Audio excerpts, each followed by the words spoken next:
My name is David Ochoa, and I've been a park ranger at Sonora and Deep Canyon National Monument in southern Arizona for 6 years. I'm 34 years old, originally from Tucson, and I took this job because my father was a ranger here before me, and his father before him. The Ochoa family has been working this stretch of desert since it was designated protected land in 1952. My abuelo used to say the canyon chose us, not the other way around, but I always thought that was just the kind of poetic thing old desert rats say when they've spent too long under the sun. I'm writing this from a hospital in Phoenix, where they're keeping me for observation, even though, physically, I'm fine. They keep asking me questions I don't know how to answer. The psychiatrist they sent thinks I'm experiencing a shared delusion with my partner, some kind of folie à deux brought on by isolation and heat stress. Maybe she's right. Maybe everything I'm about to describe happened only in our heads.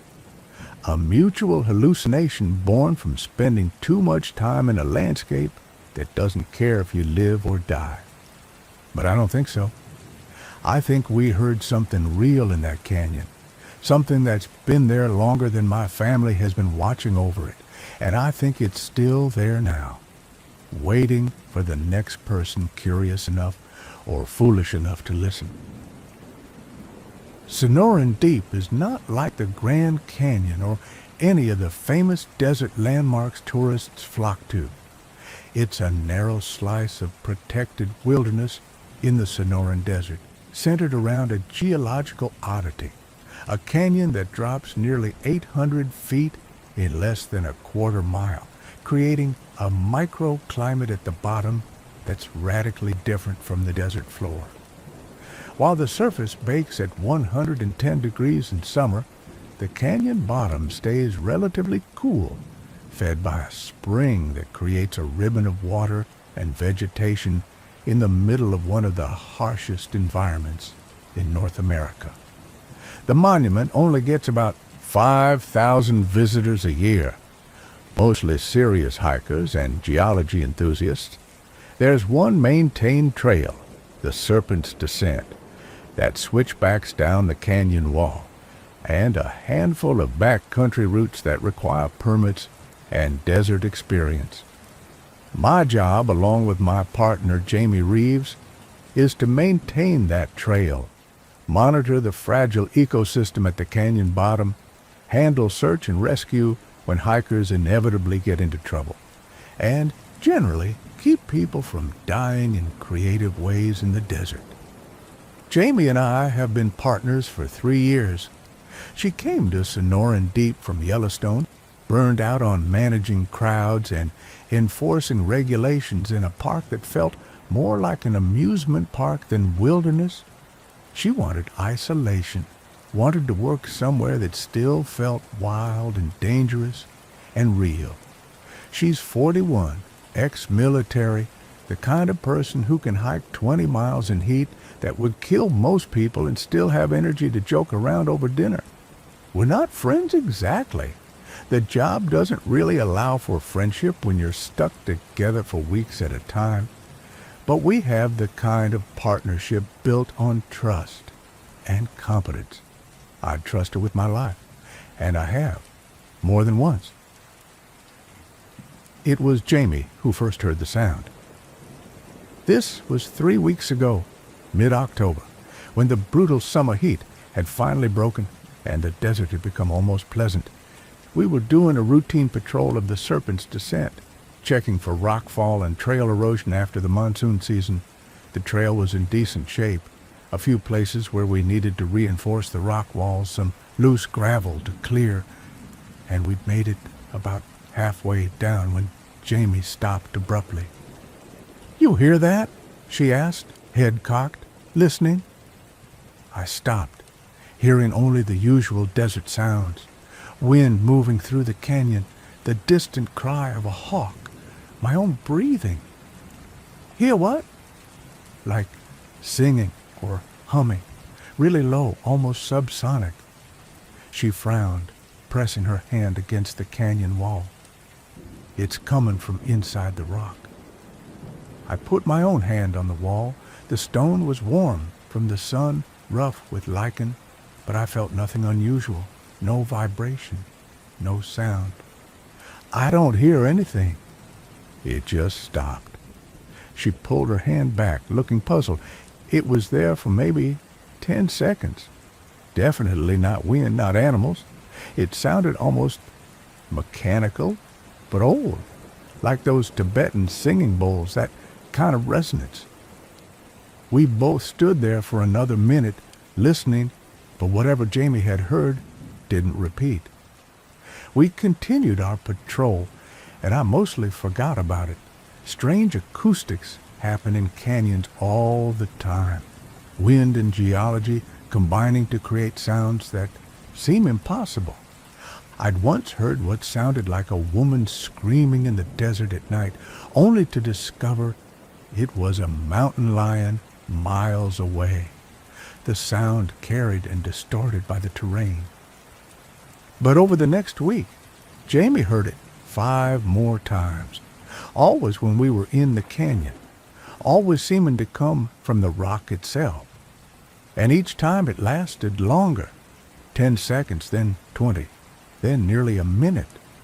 She tried recording it on her phone, but the audio captured only wind and our voices.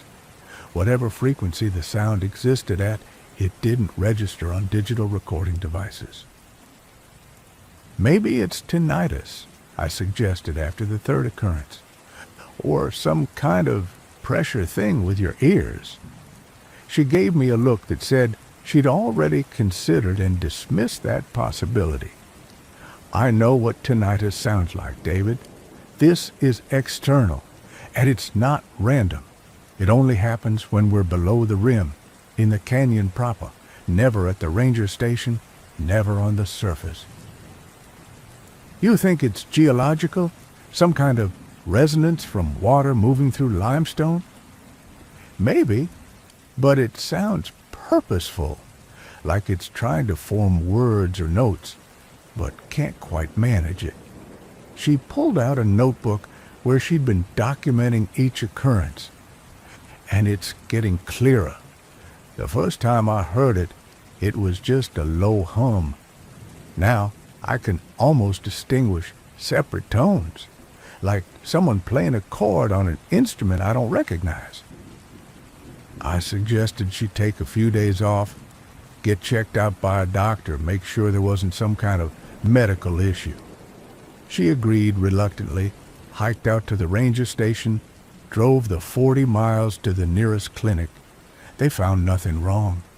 Hearing perfect, blood pressure normal, no signs of neurological problems.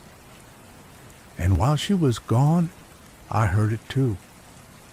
I was doing a solo patrol, something we usually avoided but sometimes necessity demanded. I'd made it all the way to the canyon bottom, where the spring creates a small oasis of cottonwood trees and desert willows. The water was running clear, the vegetation lush by desert standards, everything peaceful and normal. I was kneeling by the water, filling my bottles, when the sound started. Jamie had described it perfectly, a low humming that seemed to come from everywhere and nowhere, vibrating through the air and stone simultaneously. It was almost subsonic, felt as much as heard, and it had that quality she'd mentioned, purposeful, structured, like language or music from a source I couldn't identify. I stood slowly, scanning the canyon walls.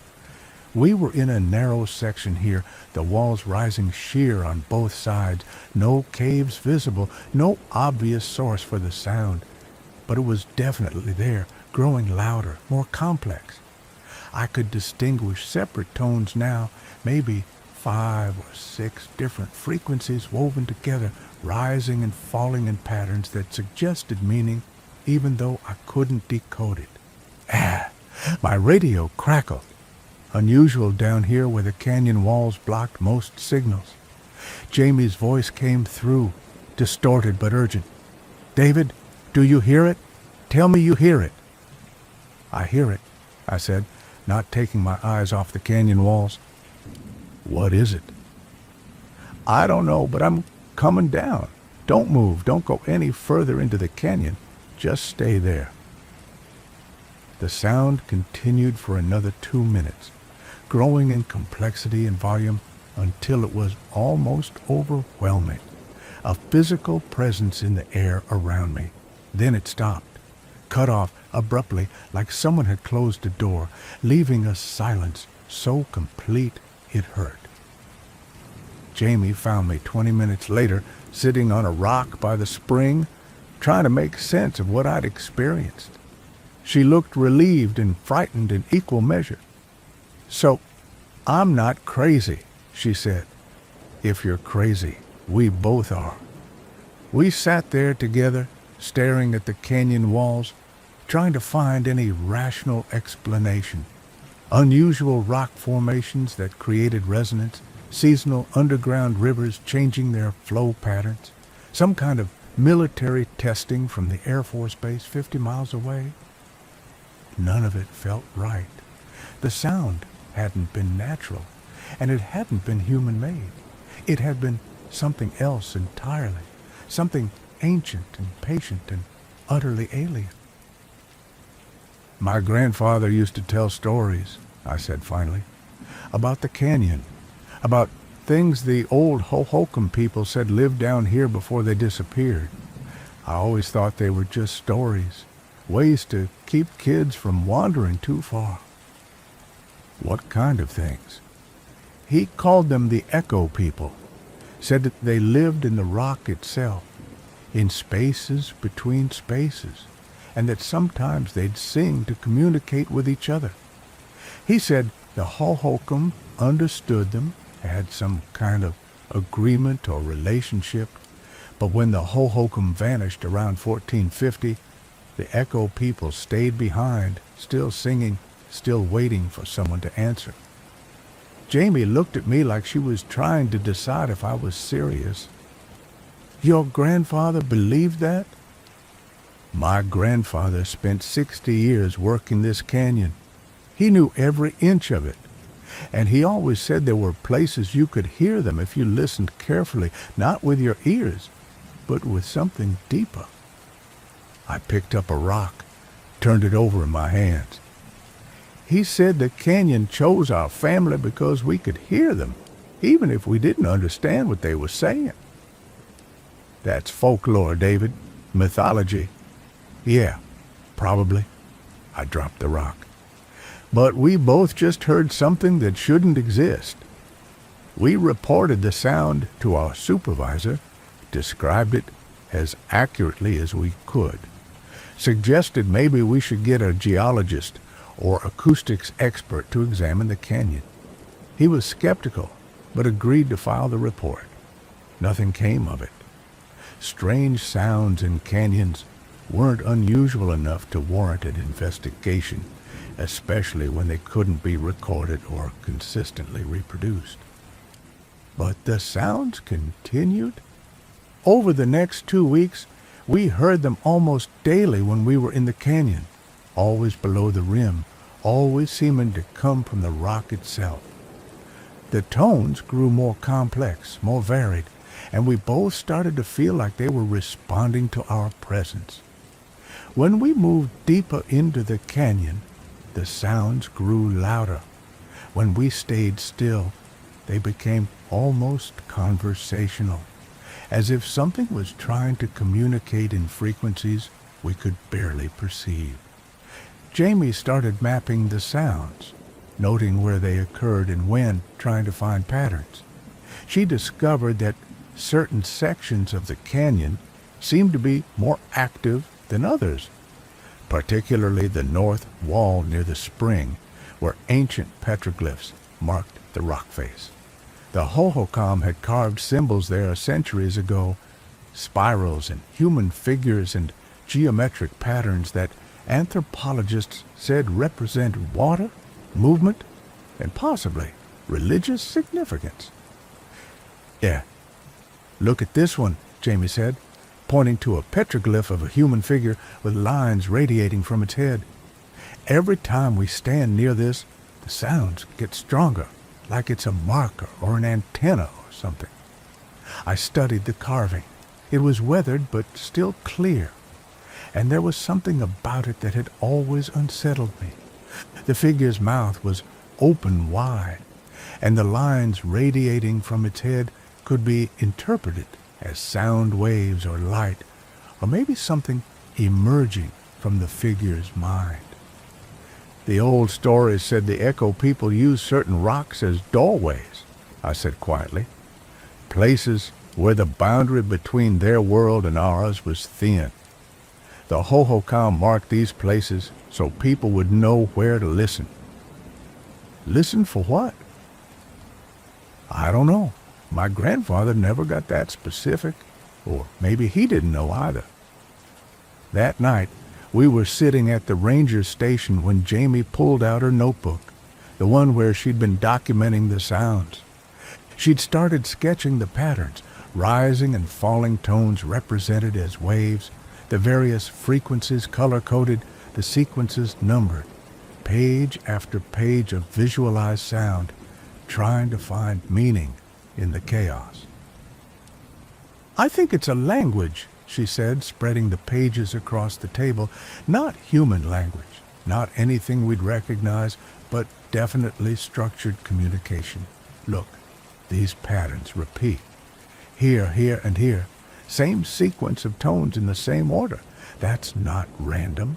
That's intentional. I looked at her sketches, seeing the patterns she'd identified. She was right. There was structure there, repetition with variation, exactly what you'd expect from language. So, if it's communication, who's communicating? And with who? With us. With each other. I don't know. She ran her hands through her hair, frustrated. But I think they're trying to tell us something, and we're too deaf to understand it. Or maybe we're not supposed to understand it. Maybe we're just overhearing something not meant for human ears. She was quiet for a long moment, then said, I want to spend a night in the canyon. Bring recording equipment, seismographs, anything that might capture what we're hearing. Document it properly. That's against protocol. No one stays overnight in the backcountry without proper permits, and I know the rules, David. I'm saying maybe we need to break them. We're experiencing something significant here, something possibly unique, and we're the only ones who can document it because we're the only ones who can hear it. She looked at me intently. Your grandfather worked this canyon for 60 years. Did he ever mention anyone trying to actually communicate back? To answer the Echo people? I thought about it. My grandfather's stories had always been cautionary. Respect the canyon. Don't disturb what you don't understand. Listen, but don't respond. He said the Hohokam knew how to talk to them, but he never said anyone should try. Maybe that's exactly what we need to do. Maybe they're waiting for someone to answer. It took us 3 days to plan properly.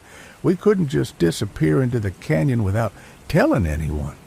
If something went wrong, if we got hurt or lost, we needed someone to know where we were, so we filed a backcountry permit under the guise of conducting an extended wildlife survey, packed enough gear for 2 nights, and hiked down the Serpent's Descent with equipment that had nothing to do with counting bighorn sheep. We set up camp at the spring in the shadow of the north wall where the petroglyphs marked the rock. Jamie arranged her equipment, a digital recorder, a seismograph borrowed from a geologist friend, a spectrum analyzer she'd bought online, and a simple acoustic microphone connected to her laptop. If the sounds occurred tonight, we'd capture them somehow, in some format, even if conventional recording devices had failed before. Sunset in the canyon was spectacular. the walls glowing red and gold as the light changed, shadows growing long and deep. We made dinner on a small camp stove, not talking much, both of us feeling the weight of what we were attempting. Around us, the desert settled into its nighttime rhythm, the chirp of crickets, the flutter of bats emerging to hunt, the distant yip of coyotes. The first sound came around midnight. I was half asleep in my tent when it started, that low, humming vibration that seemed to come from the earth itself. I scrambled out to find Jamie already at her equipment, adjusting levels, checking displays. The seismograph was showing activity, tiny vibrations consistent with sound waves traveling through rock. The spectrum analyzer was picking up frequencies at the very low end of human hearing, around 20 hertz, plus harmonics in higher ranges. "It's real," Jamie whispered, staring at her screens. "It's physically real. We're not hallucinating." The sound grew in complexity, multiple tones weaving together, and this time I could hear something I'd missed before: rhythm.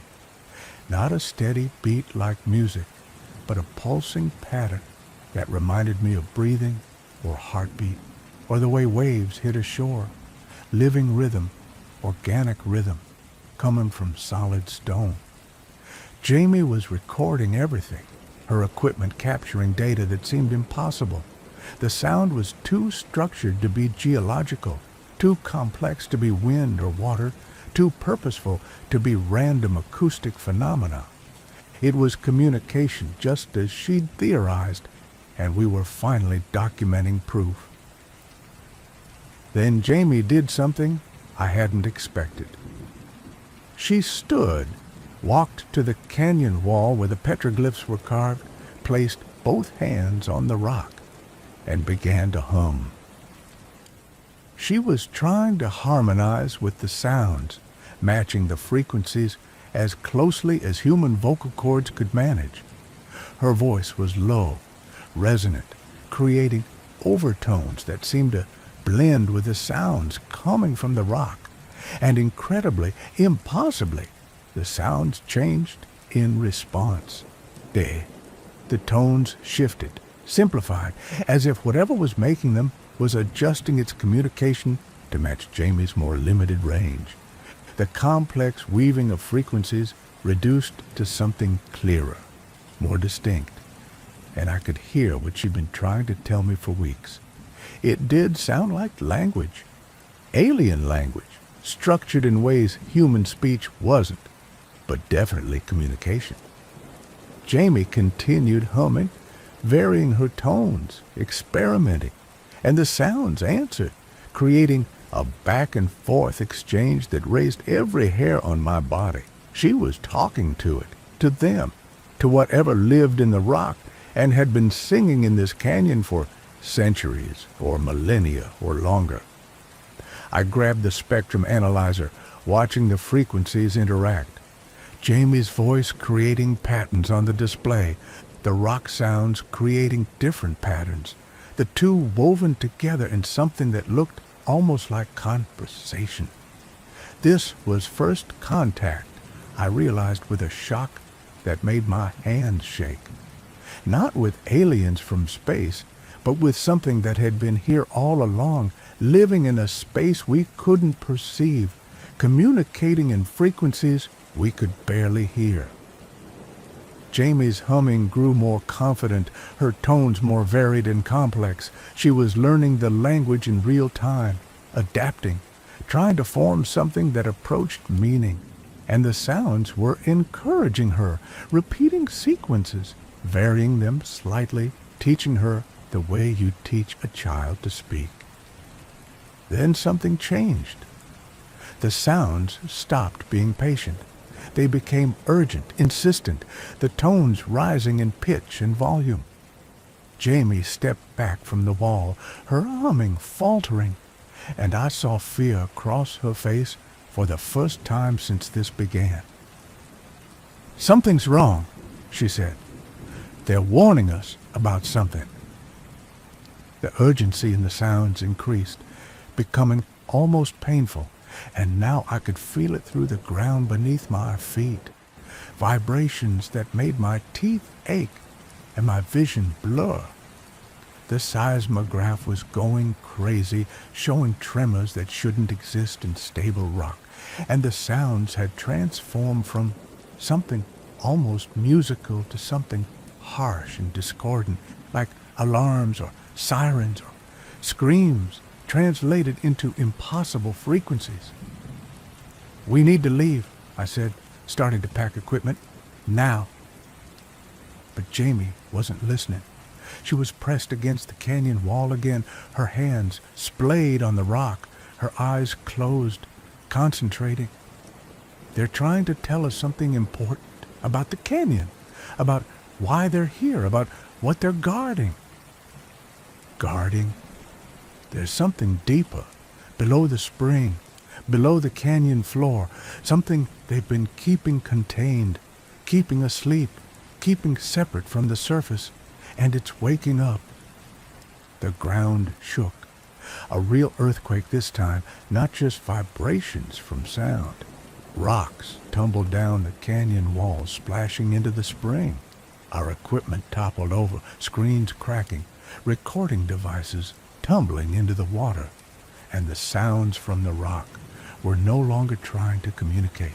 They were keening, a sound of distress or mourning or fear that needed no translation. "Jamie, we're leaving!" I grabbed her arm, pulling her away from the wall. She resisted for a moment, then allowed herself to be pulled back toward our camp. That's when the petroglyph moved. I don't mean it changed position. I mean the carved figure, the human with lines radiating from its head, rippled and shifted within the rock face as if the stone had become liquid. The open mouth grew wider, and from it emerged a sound that was not from the echo people, not from anything that belonged in this world. It was a roar and a whisper combined, a sound that existed in contradictions, loud and quiet, high and low, ancient and newborn. It bypassed my ears entirely and seemed to inject itself directly into my brain, filling my head with images that weren't mine. Vast spaces inside the earth, networks of caverns extending for miles, things that moved through rock like water, intelligences older than human civilization watching from the dark. And beneath it all, deeper than the deepest cave, something that had been dormant for thousands of years, finally stirring, waking, rising toward the surface.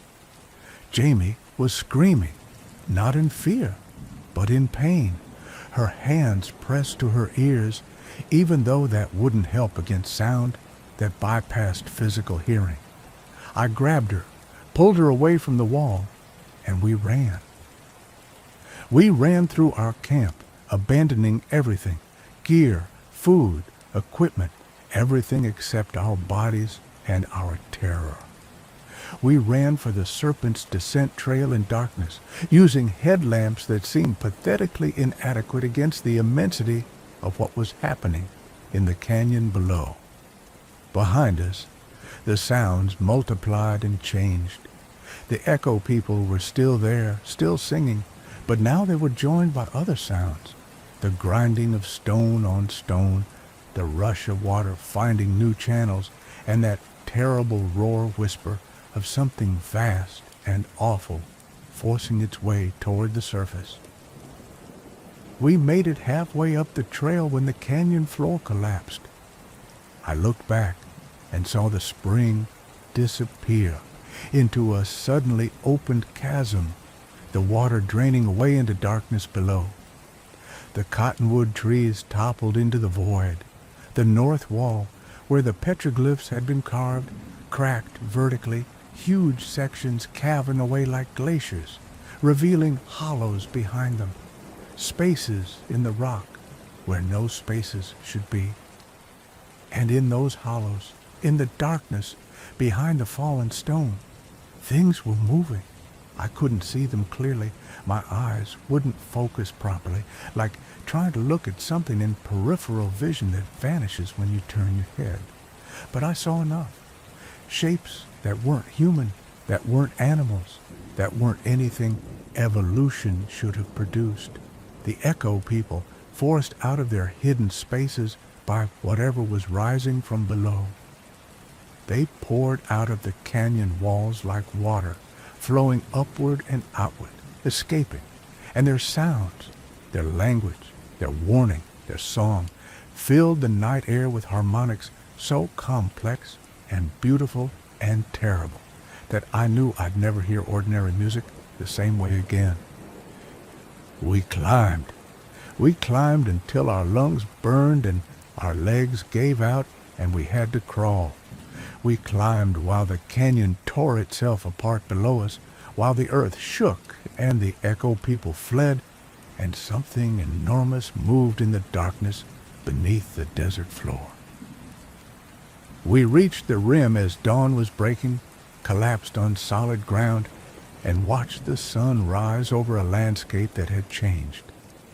The canyon was wider now, deeper in places, shallower in others. The spring was gone completely, and the north wall, where generations of Hohokam had carved their warnings and their maps and their communication with the echo people, had collapsed into rubble. The sounds stopped. Everything stopped. The desert was silent in a way it had never been silent before. No birds, no insects, no wind, just absolute stillness, as if the entire ecosystem was holding its breath.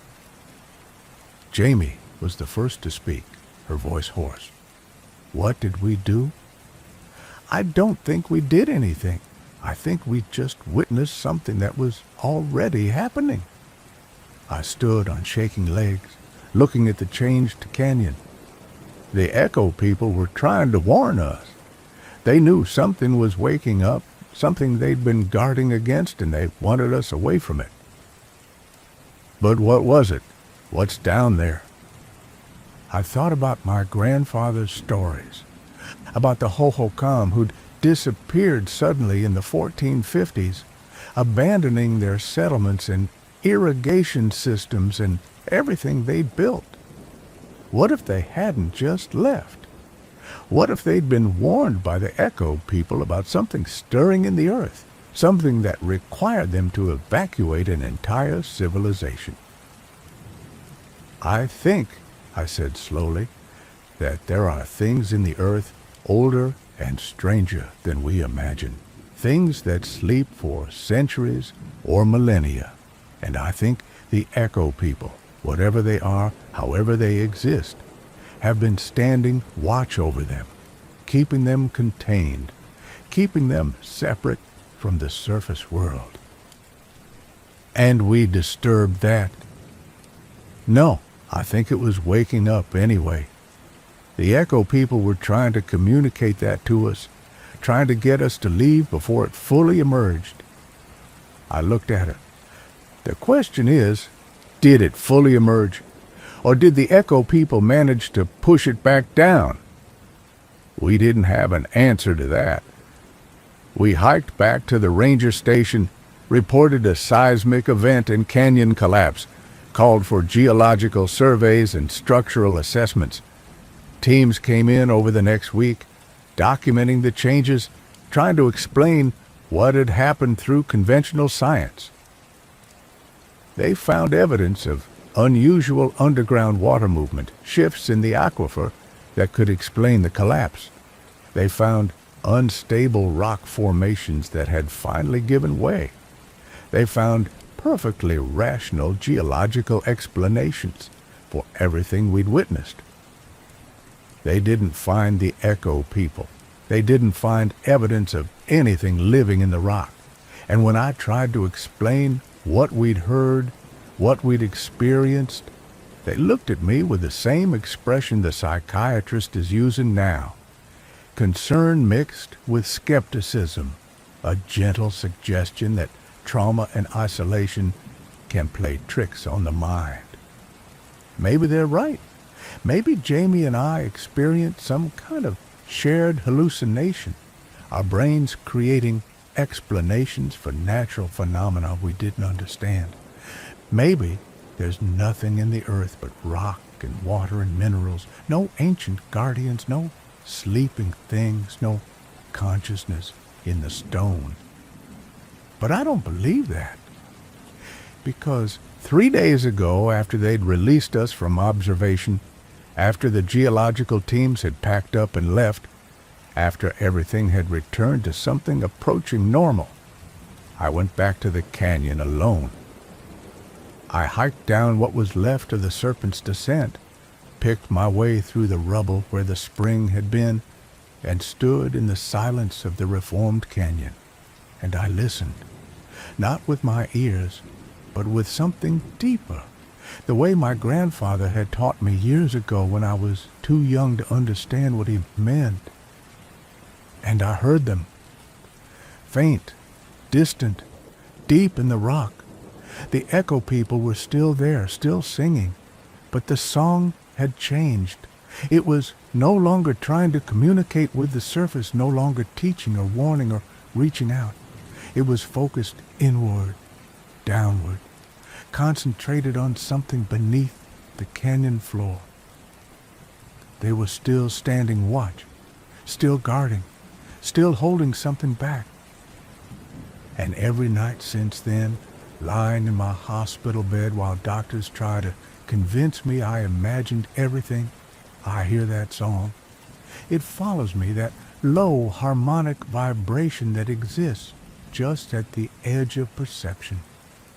Sometimes I think the echo people marked me somehow, made me a permanent listener, gave me the ability to hear them wherever I am. Or maybe they're warning me, because the song has an undercurrent now, a lower frequency that wasn't there before. And if I focus on it, if I really listen, I can hear what sounds like breathing, slow, patient breathing from something vast and deep and not quite asleep anymore. The echo people are singing louder than they have in centuries, their warning reverberating through rock and air and bone. And I'm one of the few people who can hear them, one of the few who knows what they're trying to say. It's waking up. Whatever sleeps beneath the Sonoran Desert, whatever the echo people have been guarding for longer than human memory, is rising toward the surface. And when it finally emerges, when it breaks through the last barriers of rock and earth and reality itself, the echo people's song will change one final time. From warning to morning, from vigil to requiem. I can hear it beginning already in the harmonics beneath the harmonics, in the frequencies that exist in spaces between spaces. The echo people know. They've always known. They've been standing watch for so long, keeping the boundary intact, holding back what should never be released. But boundaries weaken, guards grow tired, and some things are patient enough to wait out eternity. Jamie understands this too, though she won't admit it. She's being kept in a different facility, given different medications, asked different questions. But I know she hears the song just as I do. I know she lies awake at night, listening to the echo people's warning, understanding what it means. The canyon chose our family, my grandfather said, because we could hear them. Now I understand why that was never a gift. It was a burden. It was a responsibility.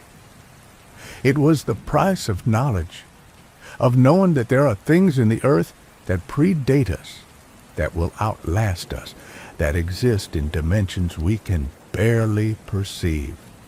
And knowing that when they move, when they wake, when they rise, all we can do is listen to the warnings of those who've been watching longer than humans have existed. The echo people are still singing, still warning, still standing watch in the deep places of the world. and I'm one of the few who can hear them getting tired. Story 2. I took the job at Redwood Marsh Wildlife Preserve because nobody else wanted it, and I needed the work badly enough not to ask why. After 3 years of bouncing between seasonal positions, ski patrol in winter, trail maintenance in summer, fire crew when things got desperate, I was exhausted by the constant moving, the temporary housing, the relationships that never lasted past a season. The preserve offered year-round employment, decent pay, and a small cabin on the property. The fact that it was located in a Louisiana bayou, miles from anything resembling civilization, seemed like a minor detail.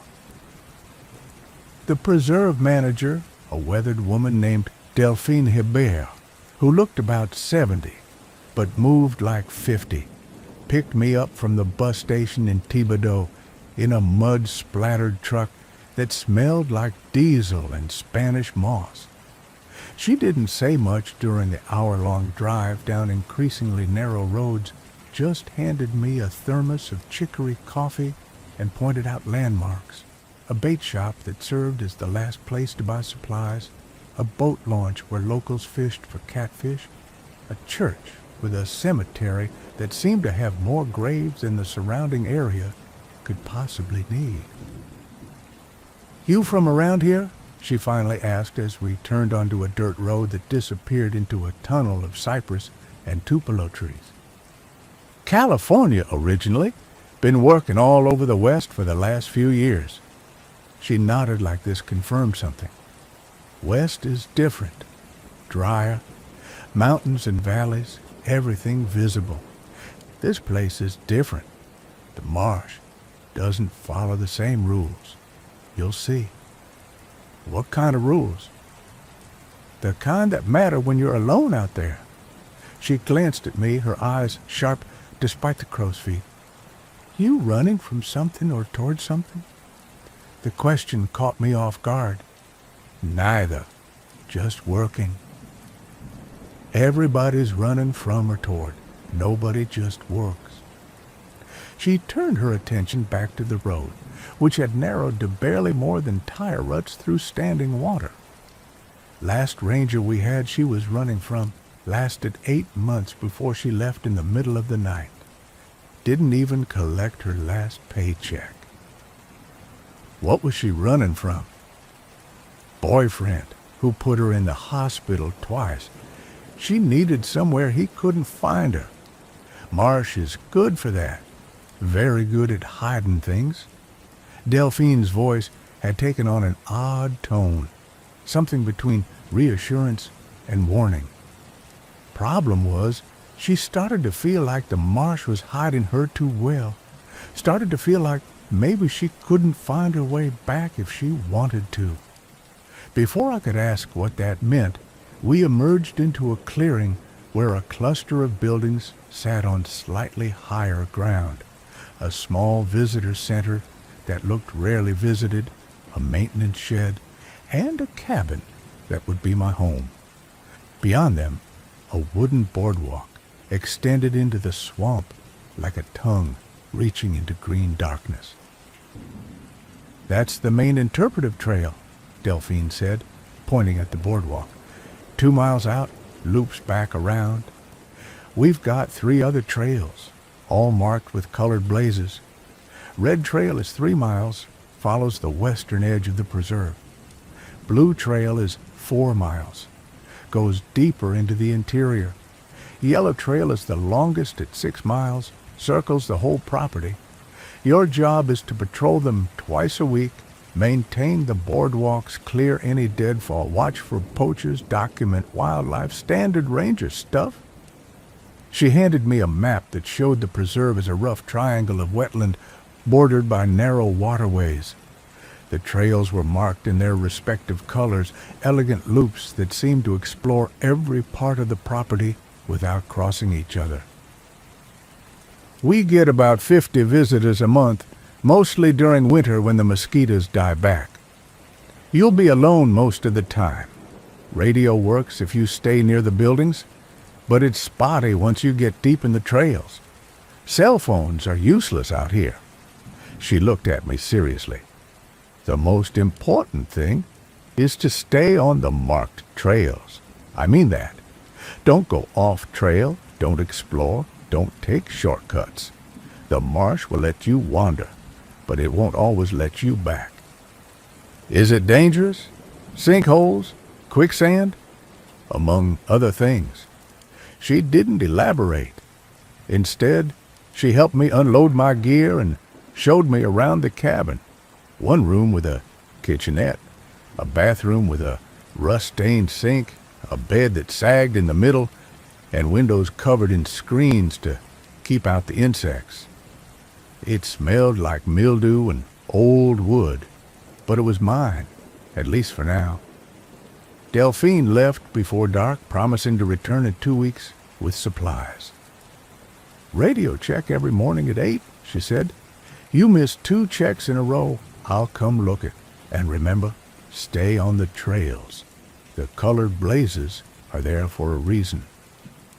That first night, I lay in bed, listening to the swamp come alive. Frogs sang in chorus so loud it sounded like machinery. Something large splashed in the water nearby. An owl called and was answered by another, farther away, and underneath all of it, a constant susurrus of movement, water sliding past cypress knees, wind moving through Spanish moss, the wet sounds of things living and dying in the dark. I thought about what I was running from or toward, as Delphine had phrased it. The truth was messier than either direction. I was running from my own mediocrity, from the realization at 32 that I'd spent a decade moving without arriving anywhere. No real relationships because I never stayed long enough. No real career because I took whatever job was available. No real home because everywhere felt temporary. I'd convinced myself I was adventurous, flexible, free, but lately it felt more like I was lost and had been for years without noticing. The marsh, at least, seemed like a place where being lost was expected. I started my patrols 3 days later, once I'd familiarized myself with the equipment and paperwork.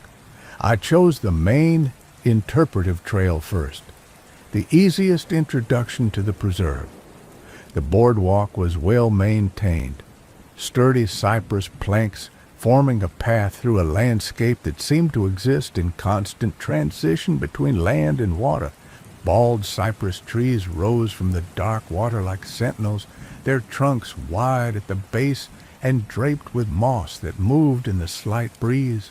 The water itself was the color of tea, stained by tannins from decaying vegetation, and so still in places, it reflected the canopy with perfect clarity. Wildlife was everywhere once I learned to see it. Alligators sunning on logs, turtles stacked on fallen branches, herons stalking through the shallows with prehistoric patience. I saw a cottonmouth coiled on the boardwalk railing and gave it wide berth. The humidity was oppressive, even in late September, and within an hour I was soaked with sweat. The trail markers were exactly as described, small colored blazes painted on trees at regular intervals. Yellow diamonds for the yellow trail, blue circles for the blue trail, red squares for the red trail, and white rectangles for the main interpretive loop. Impossible to miss if you paid attention.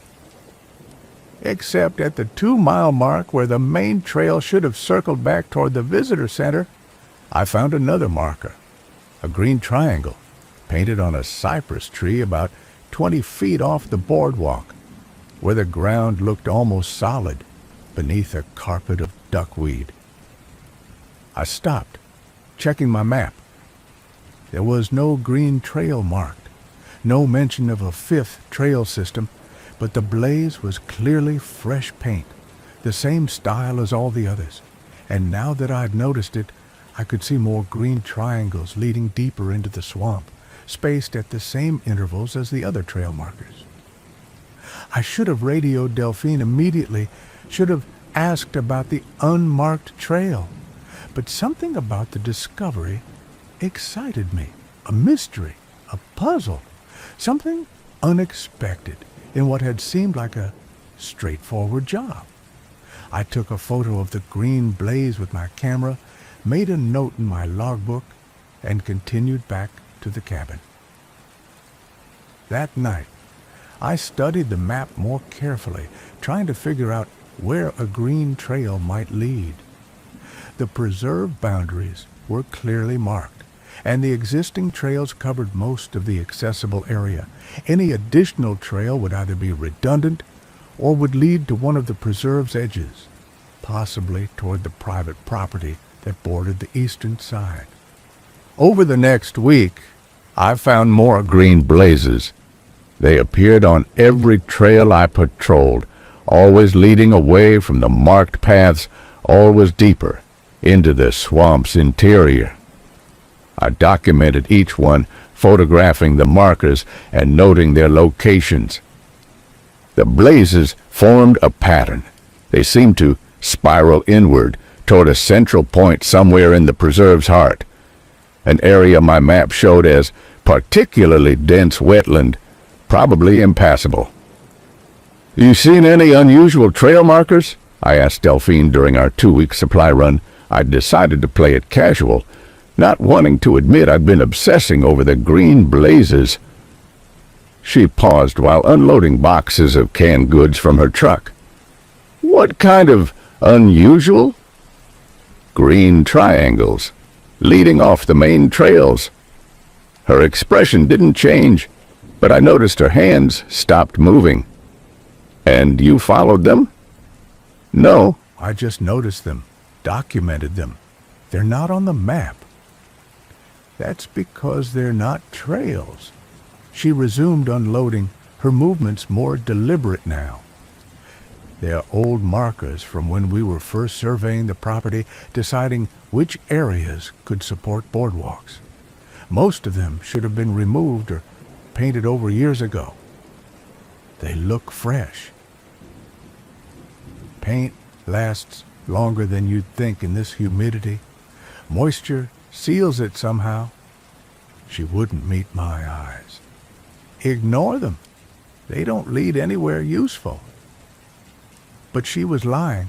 I could tell by the way she changed the subject immediately, asking about my wildlife logs, commenting on the weather, talking about everything except the green blazes. And if she was lying, it meant the green trail did lead somewhere, and she didn't want me to find it. That night, alone in the cabin, with rain hammering on the tin roof, I made a decision. I would follow the green blazes. Not far, just far enough to see where they led, to satisfy my curiosity. I'd be careful, bring my radio and GPS, mark my own path if I needed to. I'd been working in wilderness areas for years. I knew how to navigate, how to stay safe.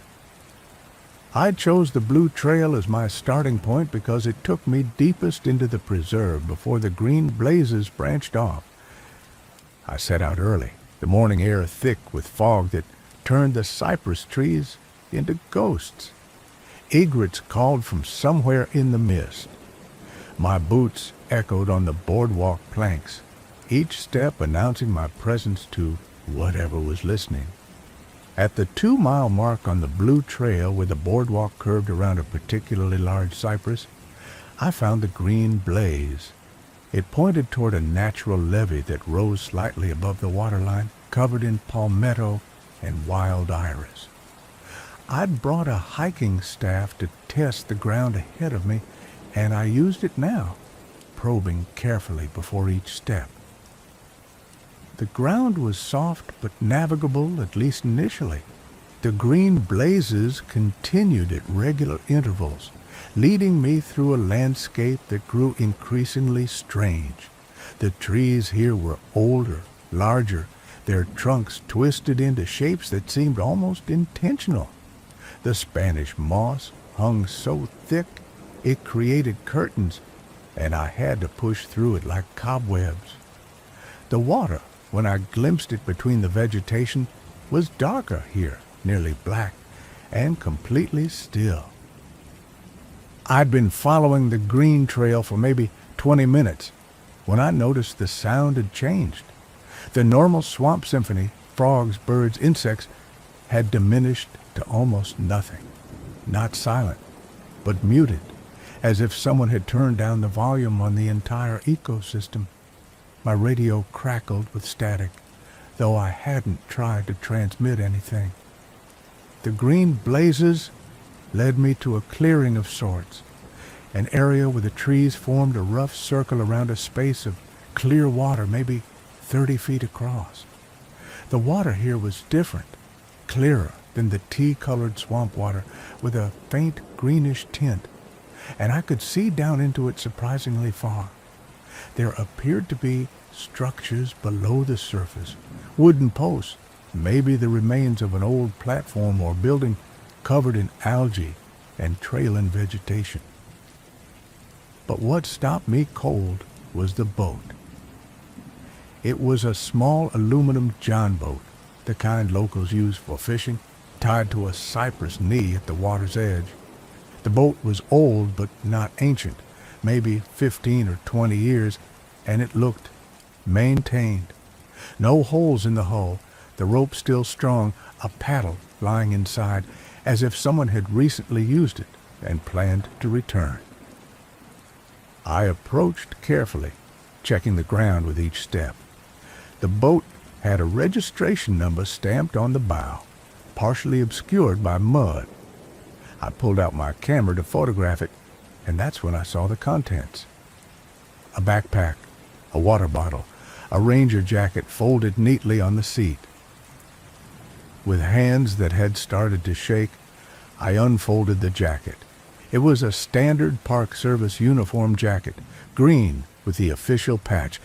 Inside the collar was a name tag, S. Garrett, the ranger who'd left in the middle of the night 8 months ago. My radio erupted with noise, not static, but voices. Multiple voices speaking over each other, fragments of words and sentences that made no sense. Following the green. Water is clearer here. How long have I? Can't find the way back. The blazes keep changing. Not alone in the... I turned the radio off with numb fingers. The clearing was absolutely silent now. Even the ambient swamp sounds completely gone. The water in the pond was so still it looked like glass, reflecting the canopy above with perfect clarity. That's when I noticed the reflection was wrong. In the water, the trees formed the same circle, but there were structures visible that didn't exist in reality.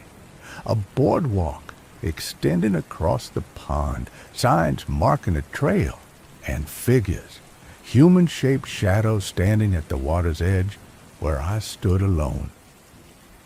I looked up, checking the actual clearing. No boardwalk, no signs, no other people. I looked down at the reflection. The boardwalk was clearer now, and I could read one of the signs. Green Trail 3 miles to Visitor Center. But there was no visitor center in this direction.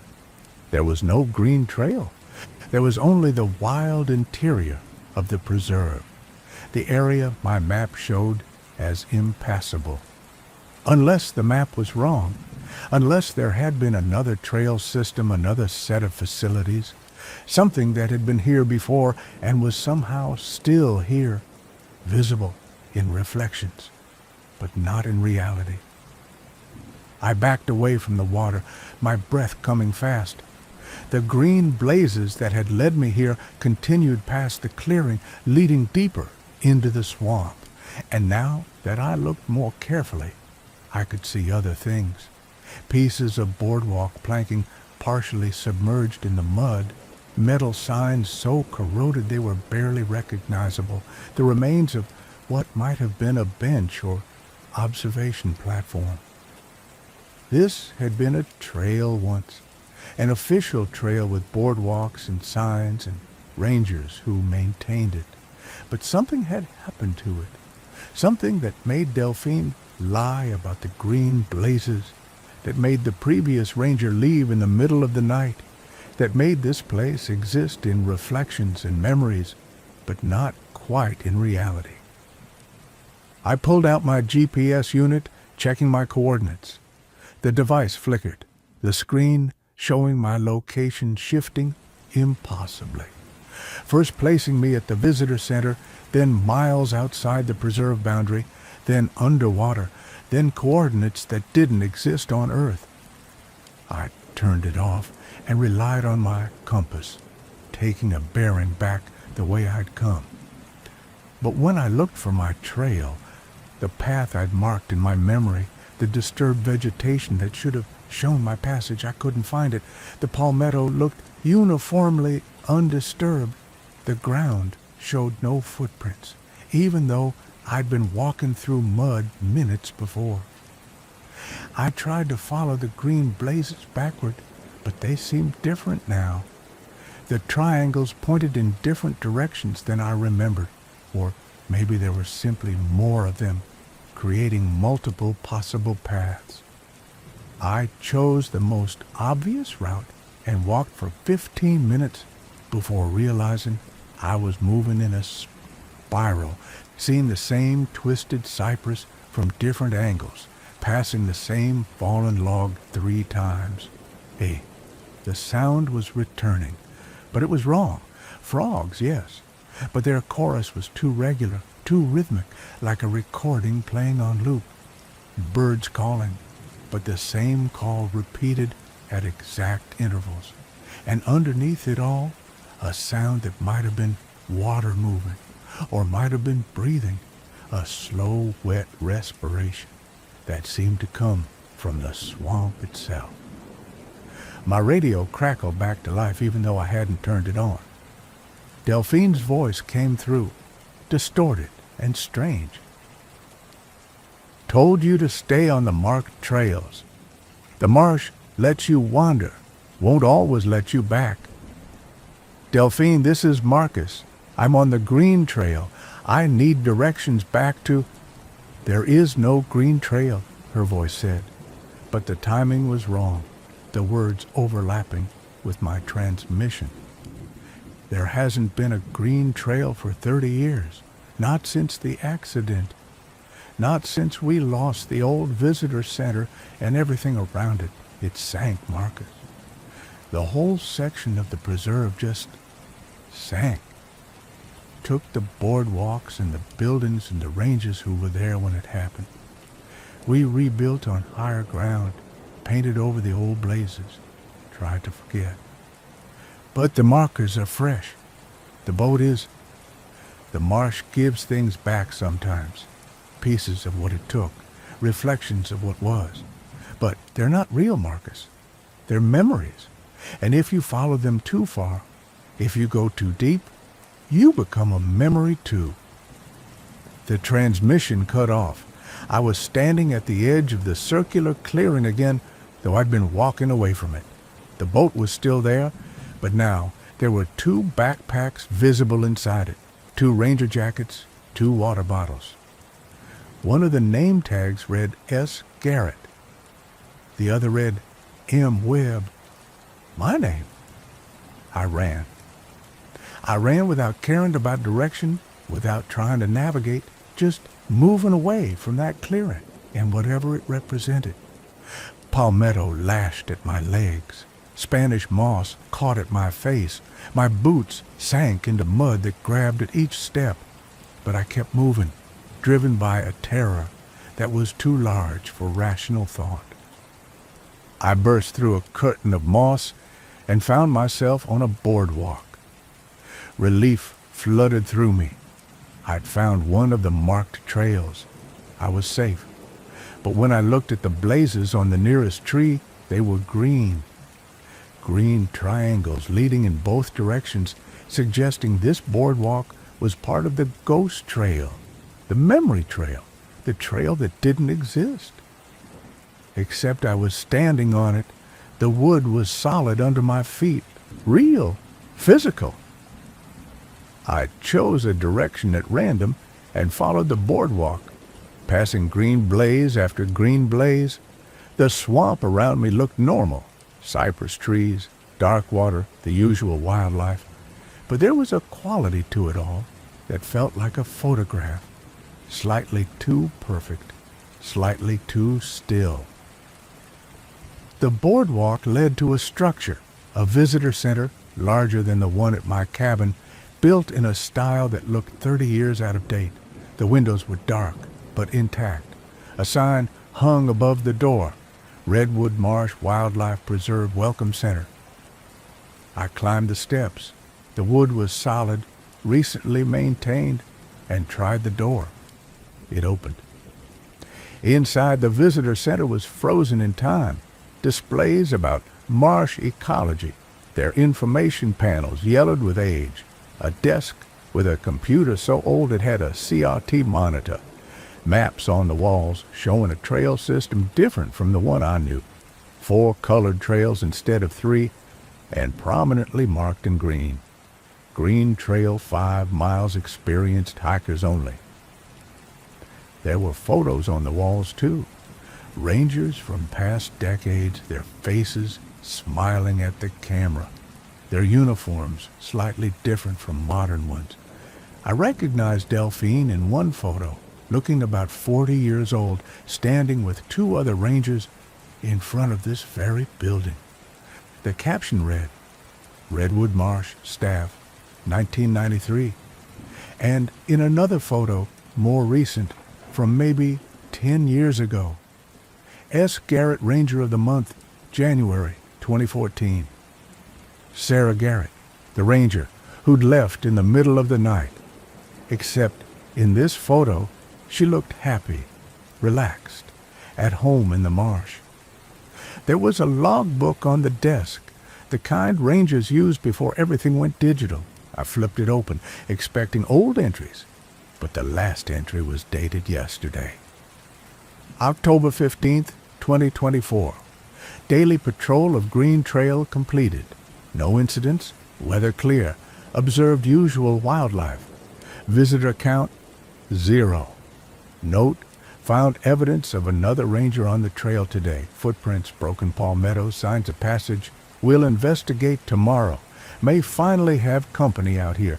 It gets lonely maintaining this place alone. S. Garrett. My hands were shaking again. Today was October 16th, 2024. If Sarah Garrett had written this yesterday, she was still here, still maintaining a visitor center that didn't exist, patrolling a trail that had been closed for 30 years, working a job in a place the marsh had swallowed. You shouldn't have followed the green blazes, a voice said behind me. I spun around. A woman stood in the doorway, late 30s, dark hair pulled back in a ponytail, wearing a ranger uniform. Sarah Garrett, looking exactly like her photos, looking solid and real and alive. I didn't know, I managed to say. I didn't know what they were. No one ever does. That's how it works. The marsh shows you something that doesn't quite fit, something that makes you curious. And you follow it because that's what we do. We're rangers. We explore. We document. We try to understand. She stepped into the building, and I noticed she cast no shadow despite the light coming through the windows. I followed them 8 months ago, or maybe it was 8 years. Time works differently here. Delphine said you left. She said, I tried to leave. Got all the way to the parking area, packed my truck, started driving.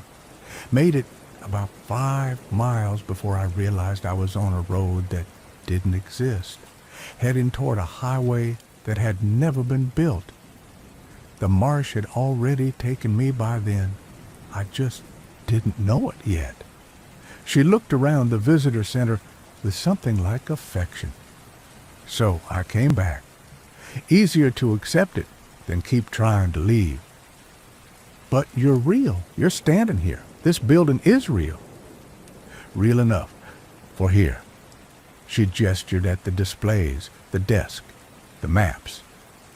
This is what the preserve was before the sinkhole event, before the ground shifted and everything here collapsed into the aquifer below. 15 people died, rangers, visitors, a school group on a field trip. One day, there was a fully functioning preserve with trails and facilities, and the next day, there was just water and mud and twisted metal. They recovered most of the bodies, but not all, and they couldn't recover the place itself, the space where people had worked and learned and existed, so the marsh kept it, preserved it, the way a preserve should. I backed toward the door, but she shook her head. You can leave. You're not like me yet. You followed the blazes, but you didn't work here before, didn't die here when it sank. You can still find your way back to the real trails, the ones that exist in the present. But you have to want to leave more than you want to understand. That's the trick. Most rangers are curious. We want to know, and the wanting keeps us here. How do I get back? She pulled a map from the desk. Not the modern map I carried, but an older one, hand-drawn, showing the ghost trail system.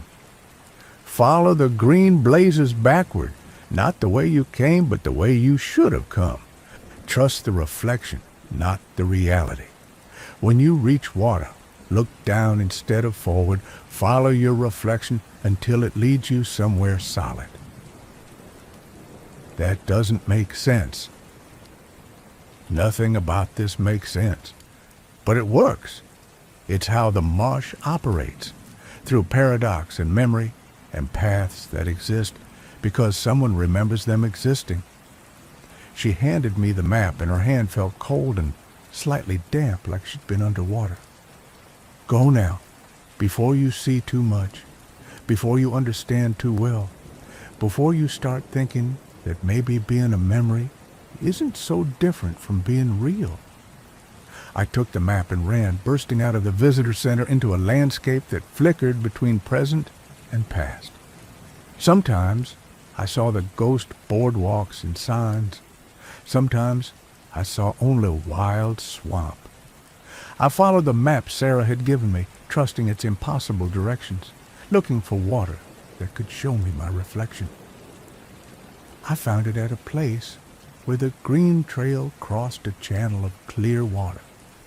Looking down, I saw myself standing on a boardwalk that led in a different direction than the one I was on.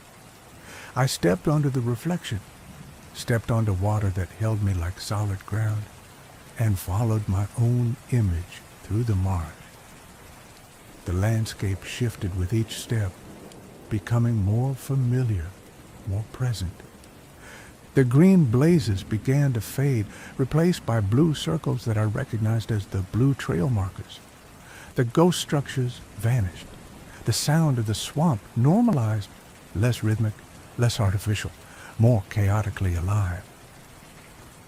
And suddenly I was standing on the real blue trail boardwalk 3 miles from the visitor center with no memory of the transition between there and here. My boots were muddy, my clothes were torn, but I was back. I radioed Delphine the moment I had signal. I found it, the old preserve, the green trail. Long silence, then, "Did you see her, Sarah?" "Yes." Was she?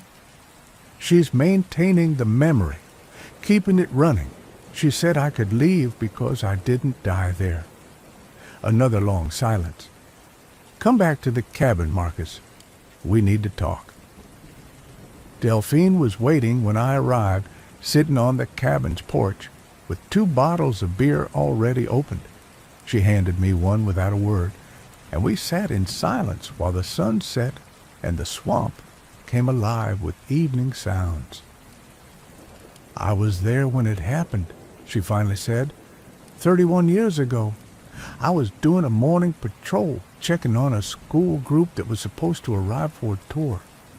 I heard the sound like the whole world sighing, and the ground just dropped. The entire eastern section of the preserve collapsed into a sinkhole 60 feet deep. Boardwalks, buildings, people all gone in about 30 seconds. Sarah said 15 people died. 14. We recovered 14 bodies. The 15th was never found. A college student who'd been volunteering for the summer. We searched for weeks.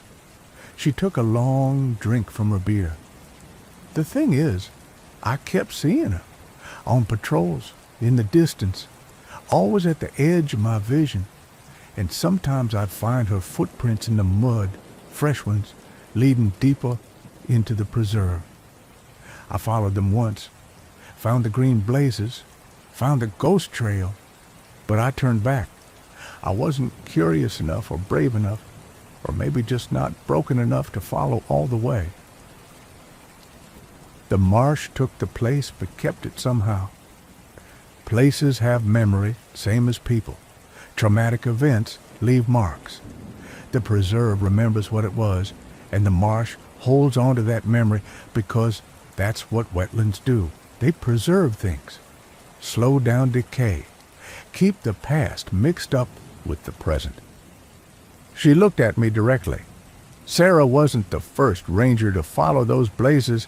She's just the first one who decided to stay, or maybe couldn't figure out how to leave. The marsh is patient. It'll take anyone curious enough to explore what shouldn't be explored. Why didn't you warn me more explicitly? Because we need rangers, and nobody would take this job if they knew the truth, and because warning people not to do something just makes them more likely to do it. I hoped you'd be too busy with real work to notice the ghost trail. Most rangers are.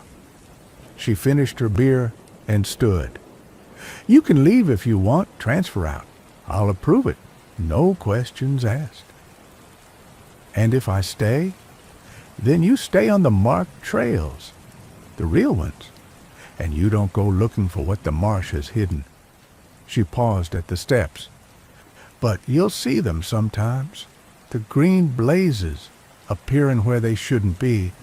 The marsh will keep offering, keep tempting, and you'll have to decide every time whether you're curious enough to follow. She left, and I sat on the porch in the gathering darkness, thinking about choice and curiosity, and the fine line between exploring and being lost. I stayed. I told myself it was because I needed the job, needed the stability, needed a place to stop running. But the truth was more complicated. Sarah had said you had to want to leave more than you wanted to understand, and I wasn't sure I did. Part of me wanted to see the ghost trail again, wanted to map its impossible geography, wanted to understand how a place could exist in memory and reflection. I've been at Redwood Marsh for 8 months now. I patrol the marked trails, maintain the boardwalks, document wildlife. I do my job well, but I see the green blazes regularly appearing overnight on trees I checked the day before, marking paths that seem to shift location, always leading toward that collapsed section of the preserve where the past hasn't quite finished happening.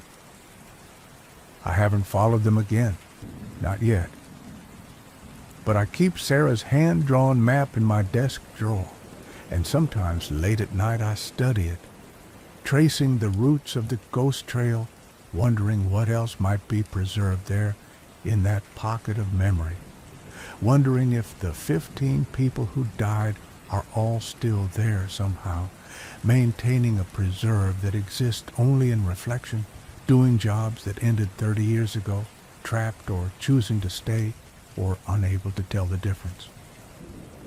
Wondering if one day I'll be curious enough or broken enough or simply tired enough of running to follow those green blazes all the way to wherever they truly lead.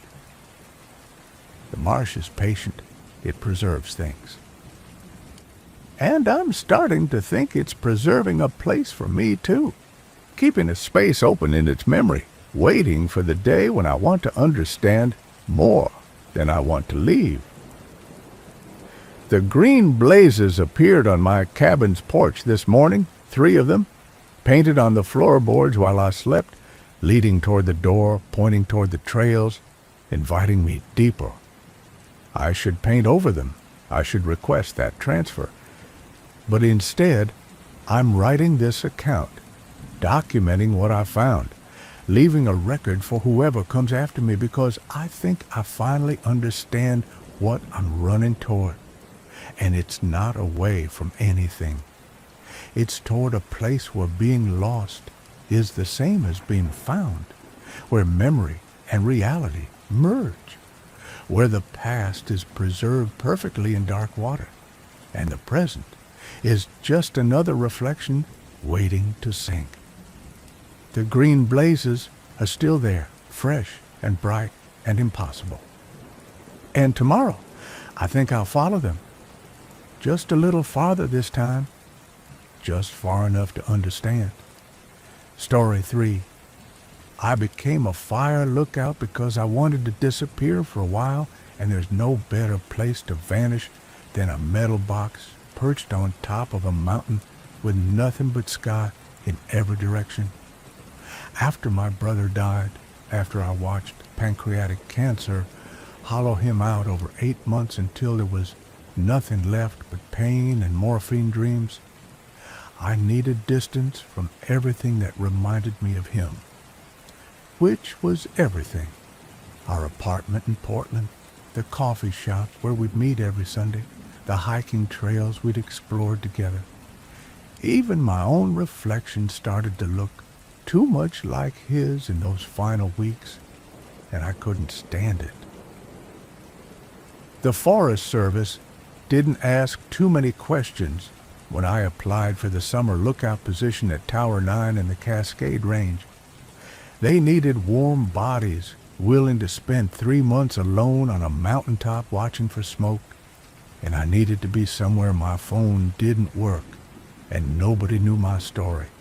It seemed like a fair trade.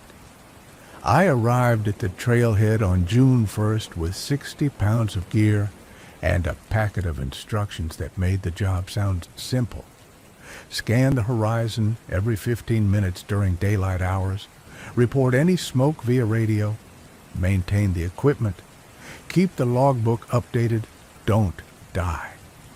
The hike up was brutal, 7 miles of switchbacks gaining 3,000 feet.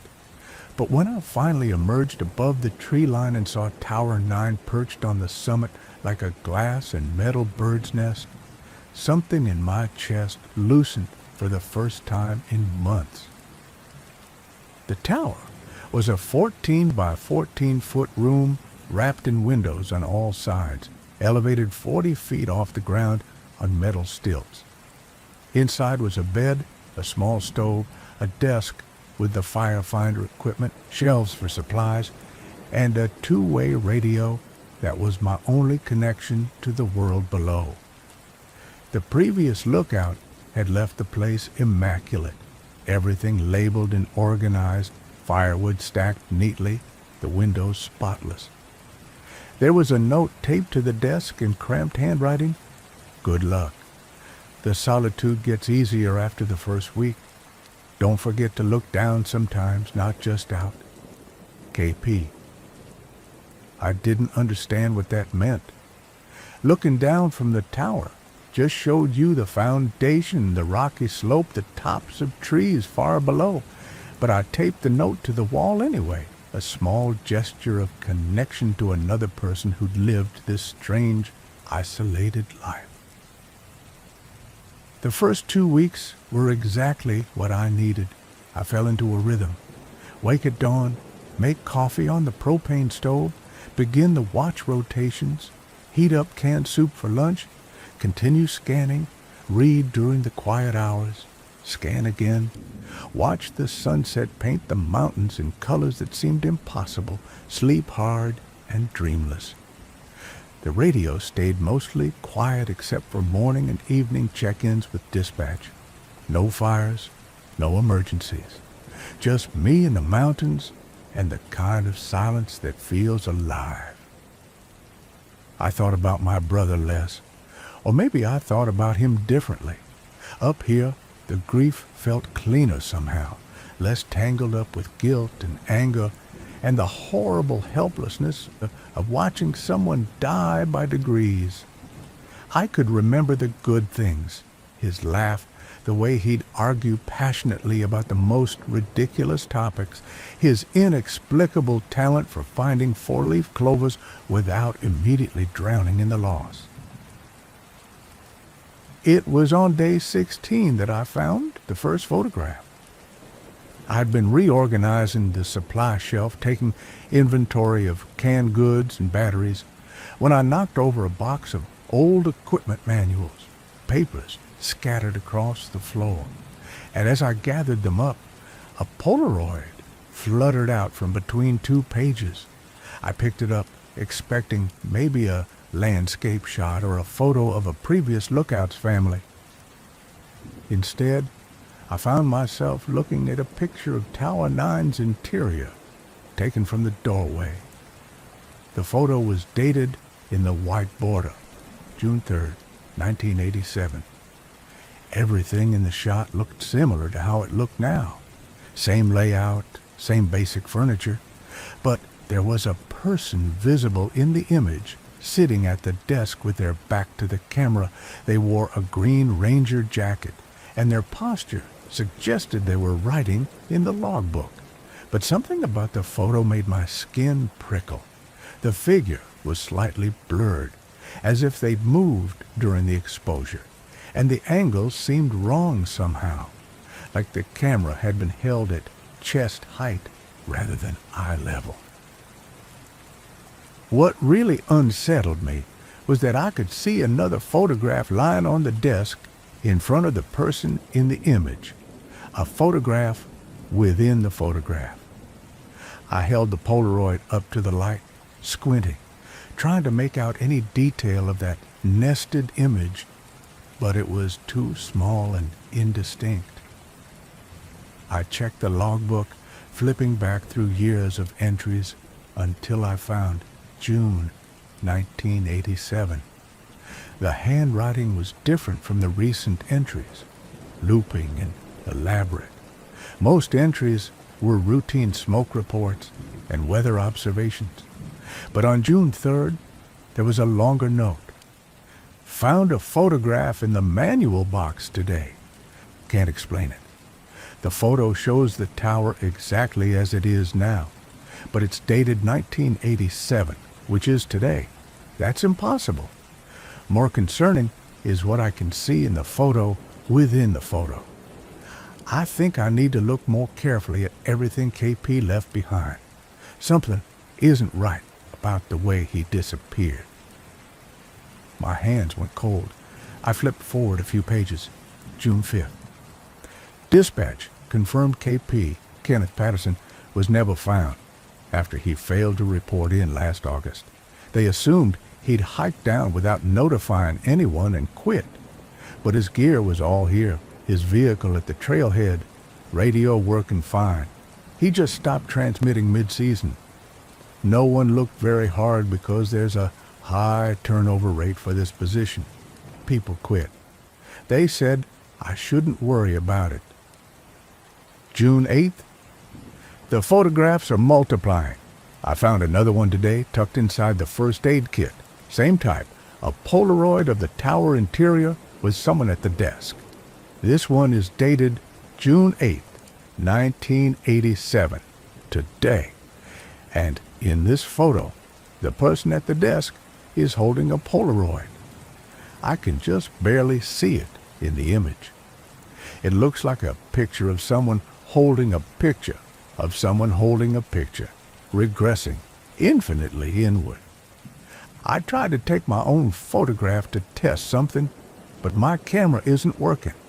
The flash fires, but no image appears on the film. I've gone through an entire pack. The entries continued for another week, growing increasingly disturbed and erratic. The writer, who never signed their name, described finding more photographs, each one dated the current day, each one showing the tower and a figure at the desk holding another photograph. They also mentioned hearing sounds at night. Footsteps on the stairs despite being alone, scratching on the windows, and most disturbingly, their own voice on the radio during the dead hours after midnight, transmitting messages they didn't remember sending. The final entry, dated June 16, 1987. I understand now. The photographs aren't appearing in the tower. They've always been here, every single one. I found them all today, hidden in different locations. In the mattress, inside the stovepipe, behind the firefinder's casing, even inside the radio. Dozens of them. And they're all the same image with different dates stretching back to 1952 when the tower was built. We're all in these photographs. Every lookout who's ever been stationed here. KP is in one from last August. I'm in one from yesterday. And in each photo, the person at the desk is holding a photograph of another person holding a photograph of another person. All the way down to something I can't quite see at the center of it all. Something dark and small and waiting. I'm going to hike down tomorrow. I don't care if it means breaking contract, but I have to leave the photographs here. I tried to burn one and it wouldn't catch. Tried to tear one and the paper wouldn't rip. They want to stay in the tower. Maybe they need to stay in the tower. If you're reading this and you're the next lookout, I'm sorry. I'm sorry I couldn't warn you properly. And whatever you do, don't take a photograph of yourself. Don't try to add to the collection. It's waiting for you to complete something. I can feel it waiting. The entry ended there. I flipped through the rest of the logbook, but there was nothing more until May of the following year, when a new lookout had started documenting routine observations in a different handwriting, making no mention of any photographs or previous warnings. I sat at the desk, the Polaroid still in my hand, and felt the tower differently around me. The windows that had seemed so open and freeing now felt like eyes, watching in every direction. The silence wasn't peaceful anymore. It was expectant. Yeah. I should have radioed dispatch right then. Should have told them I was hiking down, emergency or not. But the sun was already setting, and descending that trail in darkness was genuinely dangerous.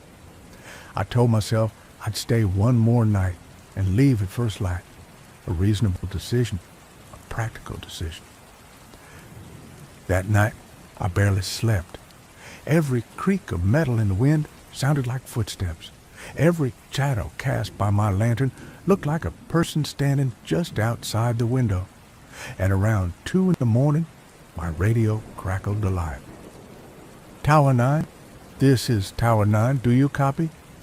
My own voice, coming through the radio, exactly like my voice, but with an odd flatness to it, like someone reading from a script without quite understanding the words. I stared at the radio, not touching it. The transmission continued. Tower 9, confirming position. I'm at the desk. I'm writing in the logbook. I found the photographs today. I understand now. Tower 9, do you copy? I grabbed the radio and switched it off. Then I unplugged it from the battery for good measure. My hands were shaking. In the silence that followed, I heard something else. The soft mechanical whir of a camera, a Polaroid camera, developing a picture. It came from inside the tower, from behind me. I spun around but saw nothing. Just my supplies, my gear, the neat organization of a space I've been living in for over 2 weeks. The sound didn't repeat, but when I turned back to the desk, There was a new Polaroid lying on the logbook, still developing, the image gradually emerging from the chemical fog. I watched my own face appear in the photograph. I was sitting at the desk, right now, in this moment, staring forward at the camera with an expression I didn't remember making. Something blank and hollow. And in the photograph, I was holding another photograph, though I could only see the edge of it in the frame. The date on the border read June 16, 2024. Today. I didn't remember anyone taking this picture. I was alone in the tower. The door was locked from the inside. That's when I started searching in earnest, tearing through the tower's storage areas, looking for the collection the previous lookout had described. I found them exactly where they'd said, hidden in impossible places, tucked into gaps that shouldn't exist, folded into spaces too small to contain them. Dozens of Polaroids, maybe over 100, each one showing the interior of Tower 9, with a person at the desk. The dates ranged from 1952 to yesterday. Different people in different clothes from different eras, but always the same composition. Taken from the doorway, showing someone at the desk, each person holding a smaller photograph. I laid them out on the floor in chronological order, and a pattern emerged. Every single lookout who'd ever been stationed at Tower 9 was represented, sometimes with multiple photographs across their tenure, and in every image, if you looked closely at the photograph within the photograph, you could see another person holding another photograph, and within that, another person, and another, receding like reflections in parallel mirrors, until the images became too small to distinguish. Except in the earliest photograph, the one from July 1952, I could see something at the center of all those nested images. At the very end of the regression, where the photographs collapsed into an infinitesimal point, there was something dark. Not a person, not anything with a recognizable shape, just a small darkness that seemed to move if you stared at it too long, like oil on water. I grabbed a magnifying glass from the equipment drawer and examined that central darkness more closely. The more I looked, the more it seemed to have depth, as if the photograph contained actual space rather than just an image of space. And in that depth, something was looking back. Dawn came eventually, the way it always does, indifferent to human terror. As soon as there was enough light to navigate the trail safely, I started packing. I'd leave everything behind except water and the basics. I'd break contract, pay whatever penalty they demanded, but I'd get off this mountain and never come back. I was rolling up my sleeping bag when I noticed the logbook lying open on the desk. I hadn't touched it since finding the last entry from 1987, but now it was open to today's page, and there was new writing there, in handwriting that looked disturbingly like mine, but wasn't quite right. The letters were the correct shape, but the pressure and spacing were slightly off, like a forgery done by someone who'd studied my writing carefully, but couldn't quite replicate the unconscious elements of it. June 16th, 2024. I found the photographs today. I understand now. It's not a haunting. It's a documentation. The tower is recording us, or something is recording us through the tower. Every lookout who's ever been alone up here, every moment of solitude and isolation. It's collecting us, storing us in the photographs, filing us away in these nested images that collapse toward that central darkness. That thing that was here before the tower, before the mountain had a name, before there were people to be alone. It feeds on isolation, on the specific despair of being separate from the world. And we keep coming up here, year after year, offering ourselves to it. The photographs aren't appearing, they're being taken. Every time we're truly alone, not just physically, but emotionally, when the isolation settles into our bones and we forget what it's like to be part of something larger than ourselves. It takes another picture, another moment, another piece. I'm leaving now. I have to leave. But I think I've been here before. I think we've all been here before. I think the photographs might not be of different people after all.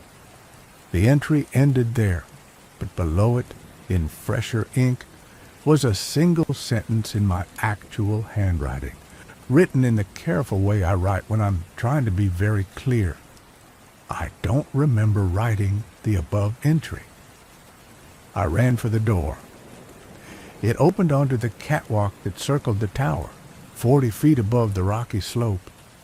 The morning was crystalline clear, the kind of perfect mountain day that appears on postcards. I could see for miles in every direction, peaks and valleys and forests stretching to the horizon, beautiful, empty. And that's when I noticed the other towers. There were 5 of them, scattered across distant peaks, each one identical to Tower 9, except they hadn't been there before. In 2 weeks of watching the horizon, I'd memorized every feature of the landscape, and there had been no other towers. But now they stood clear and obvious, metal structures catching the early light. I pulled out my binoculars and focused on the nearest one, maybe 3 miles away. Through the magnification, I could see someone standing in the tower's window, a figure in a green ranger jacket, holding something up to their face, binoculars, looking back at me. I lowered my binoculars and the figure lowered theirs, perfectly synchronized. I raised my left hand and the figure raised their left hand. It was me, standing in another tower, watching myself. I checked each of the other towers. Each one contained a figure that moved when I moved, a perfect mirror of my actions, as if I was simultaneously standing in 5 different places, or the same place, or no place at all. The radio crackled inside the tower, even though I'd unplugged it. My voice came through. Tower 9. This is Tower 9, confirming position. I'm on the catwalk. I can see the other towers now. I understand now. Do you copy?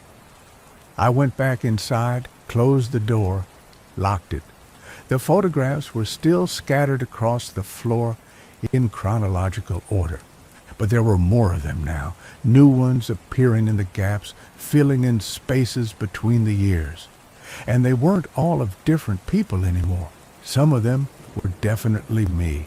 Me in clothes I'd worn yesterday, me with the beard growth I currently had, me in the exact shirt I was wearing right now. The most recent photograph showed me standing on the catwalk with binoculars raised, taken from behind and above, from an angle that would require the camera to be floating in midair. I picked up that photograph and noticed something I'd missed before. The date on the border wasn't June 16th, 2024. It was June 16th, 1952. Then June 16th, 1967. Then June 16th, 1983. Then June 16th, 2001. Then today. The same date across 70 years. The same pose. The same moment. Repeating. My phone was in my pack, useless, without signal, but still holding my photos. I pulled it out and scrolled through the images. Pictures from my brother's funeral, photos from our last hiking trip together, selfies from better times. His face, my face, our faces that looked so similar, especially toward the end. There was one photograph I'd taken on his final day when he was barely conscious. I'd held my phone up and captured us both in the frame, him in the hospital bed, me sitting beside it, our faces close together. Looking at it now, I couldn't tell which one of us was dying. I opened the logbook to the first entry ever made in Tower 9, dated June 15th, 1952, written in handwriting I now recognized as identical to mine. Arrived at Tower today, beautiful country, looking forward to the solitude. The previous lookout left a note saying to look down sometimes, not just out. Not sure what that means, but I'll keep it in mind. The same note I'd found, the same confusion, the same beginning. I flipped to the middle of the book, to an entry from 1987. My brother died last winter. Cancer. I came up here to get away from the grief. The tower feels safe, isolated in the right way. Another entry from 1974. After my brother's funeral, I needed space, needed to be alone. The tower provides that. From 2001, I became a fire lookout because I wanted to disappear for a while after my brother died. Every entry in the book across 7 decades, written by different hands, but telling the same story. Coming to the mountain after the same loss. Seeking the same isolation. Finding the same photographs. Becoming the same photograph. I looked at the Polaroid collection again, and the way the images nested inward toward that central darkness. And I finally understood what I was seeing. It wasn't different people holding different photographs. It was the same person, the same moment, reflected and compressed across time. Every lookout who'd ever been here was me, or I was them, or we were all iterations of the same isolation, the same grief, the same desire to vanish. The tower didn't collect lonely people. It created them, or revealed them, or caught them in a loop of recursive solitude, where the only escape was to become another photograph that would draw another version of yourself to the mountain, seeking the same impossible peace. The radio spoke in my voice. I understand now. And I did. I understood that I'd been here before, would be here again, was here now in 5 different towers across 5 different peaks. That my brother had died in 1952 and 1974 and 1987 and 2001 and 3 months ago. That I'd climbed this mountain dozens of times seeking isolation, and the isolation had obliged by making me infinite and singular at the same time. The photographs were still appearing, materializing on every surface of the tower, showing me in moments I hadn't yet lived, but would live, had lived, was living. Me arriving at the trailhead, me finding the first photograph, me standing on the catwalk with binoculars, me sitting at the desk writing in the logbook, me holding up a new Polaroid to examine my own face, staring back. I picked up a pen and added my own entry to the logbook, knowing, even as I wrote it, that I'd written it before, that someone else would read it later who was also me, who would also understand too late. If you're reading this and you're the next lookout, I'm sorry. I'm sorry I couldn't warn you properly, but you already know what I'm going to say because you've always known. You came here after your brother died. You came here seeking isolation, and you found it. The complete isolation of being caught in a loop with only yourself, repeated infinitely inward toward a darkness that was always patient enough to wait for you. The photographs don't capture moments. They create them, or they reveal that all moments are the same moment, and we're all standing in the same tower looking out at the same landscape, while something at the center of it all, something that understands solitude better than we ever could, looks back at us through our own eyes. Don't try to leave. You already tried. You're already here. You've always been here. The mountain keeps you. The isolation keeps you. The photographs keep you. And eventually, you'll find this logbook again, read these words again, understand them again, and write them again. I'm sorry. I'm so sorry, but welcome to Tower 9. I closed the logbook and looked out the windows at the 5 towers standing on 5 peaks, each one containing a version of me that was writing the same words, closing the same book, looking out at 5 other versions of themselves. The radio crackled. Tower 9, confirming position, beginning watch rotation. Everything is fine. Everything has always been fine.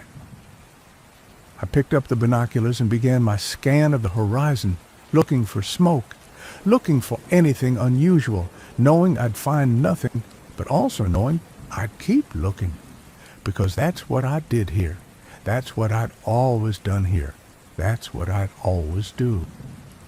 The sun rose higher, and the day began its slow progression toward evening, which would lead to night, which would lead to dawn, which would lead to finding the first photograph again, which would lead to understanding again, which would lead to writing in the logbook again, which would lead to the eternal rotation of watching and waiting and being watched and being waited for. In the pile of Polaroids at my feet, a new image was developing. It showed me sitting at the desk, holding a photograph, staring at a photograph, looking at a photograph that showed me sitting at a desk, holding a photograph, staring at a photograph, looking at a photograph, all the way down to that small darkness at the center, where something patient and ancient and intimate with loneliness looked back through my own eyes. I picked up the radio mic and transmitted to myself. Tower 9. This is Tower 9, confirming position. Beginning watch rotation. Everything is fine. From 5 different towers on 5 different peaks, my voice came back in 5-part harmony. Copy that, Tower 9. Everything is fine. Everything has always been fine. And in that moment, surrounded by infinite images of myself spiraling inward toward that central darkness, I felt the isolation I've been seeking finally complete itself. No brother to grieve, no world to return to, no escape from the perfect solitude of being everywhere and nowhere at once. Just me and the photographs and the darkness at the center and the endless, eternal watch. The mountains stretched out in every direction, beautiful and empty and patient, and I began my scan of the horizon once again, looking for smoke that would never come, waiting for a rescue that had already happened countless times and had never happened at all. Story 4. My name is Catherine Voss, and before last month, I would have told you I was good at my job. I'm 29 years old, been a wildland firefighter and post-fire rehabilitation ranger for the National Forest Service for 7 years. And I've seen what fire does to landscapes. I've walked through forests reduced to ash and bone-white snags. I've mapped erosion patterns in hillsides where every living thing burned away. I've documented the slow, painful recovery of ecosystems learning to rebuild from carbon and char. But I'd never seen fire create something before, not destroy, create. I'm stationed at the North Cascades Ranger District in Washington State, and my specialty is post-fire assessment and restoration. When a wildfire tears through Forest Service land, I'm one of the people who goes in afterward to evaluate damage, plan reseeding efforts, monitor for invasive species, and basically help nature remember how to be a forest again. It's depressing work sometimes, seeing centuries of growth reduced to ash in a matter of days, but it's important work, and I'm good at it, or I was.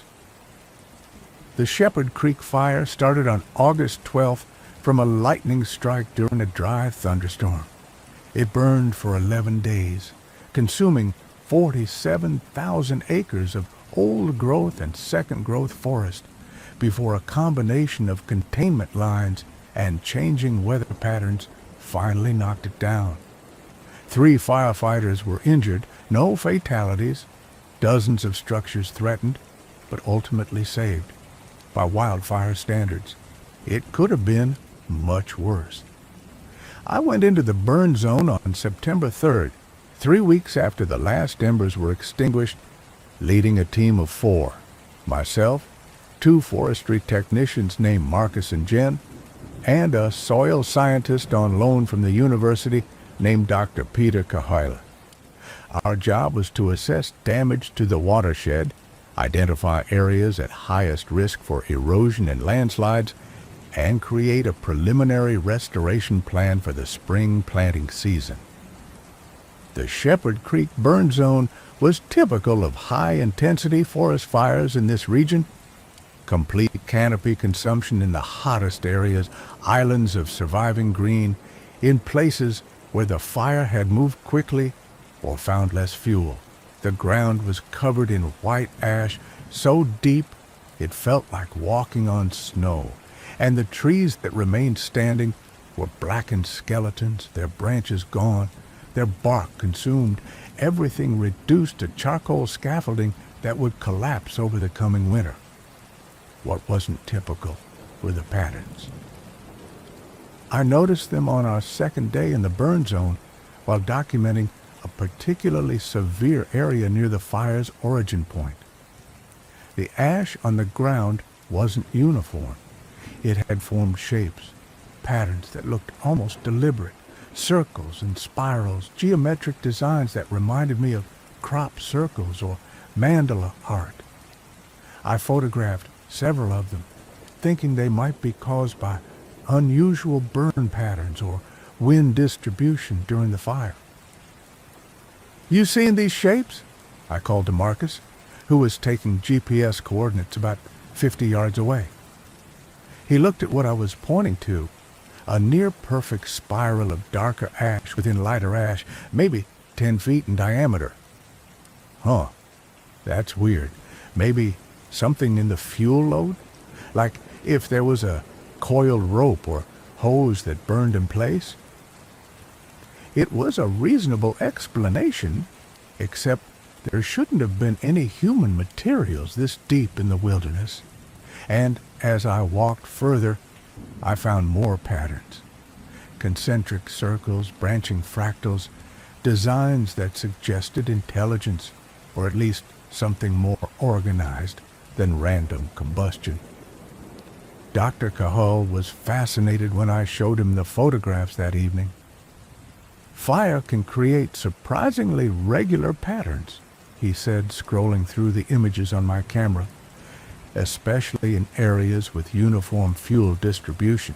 The fire moves outward from ignition points in predictable ways, consuming material in waves. These could be echo patterns from multiple ignition sources. Say, if embers landed in a circular distribution and all ignited simultaneously. But look at this one." I pointed to an image that showed what looked disturbingly like a handprint. 5 radiating lines extending from a central palm, all rendered in gradations of ash. That can't be natural. He studied it for a long moment. Probably just pareidolia. We see patterns and faces in random data because that's how human perception works. Like seeing shapes in clouds. But he sounded uncertain, and I noticed he saved that particular image to his laptop. The patterns continued appearing throughout the burn zone, growing more complex and more numerous the deeper we went. By day 4, we documented over 200 distinct formations, and they were no longer abstract. They were recognizably representational. Handprints, yes, but also what looked like faces in profile, human figures in various poses, animals that might have been deer or elk, and stranger things that defied easy categorization. It's like cave paintings, Jen said, photographing a particularly clear image that resembled a human figure with arms raised. Like someone or something is creating art in the ash. Fire created these, Marcus insisted, but he didn't sound convinced anymore. It has to be fire. What else could it be? That night, camped at the edge of the burn zone where we could still find living trees for shelter, I couldn't sleep. I kept thinking about the patterns, about the increasing complexity and clarity of the images, and I kept thinking about something my grandfather had told me when I first started this job. My grandfather was Tlingit from southeast Alaska, and he'd worked for the Forest Service for 40 years.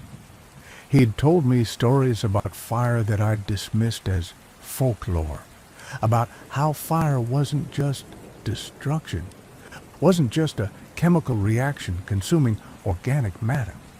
He'd said fire was transformation, fire was a doorway, fire was a way for things to pass between states of being.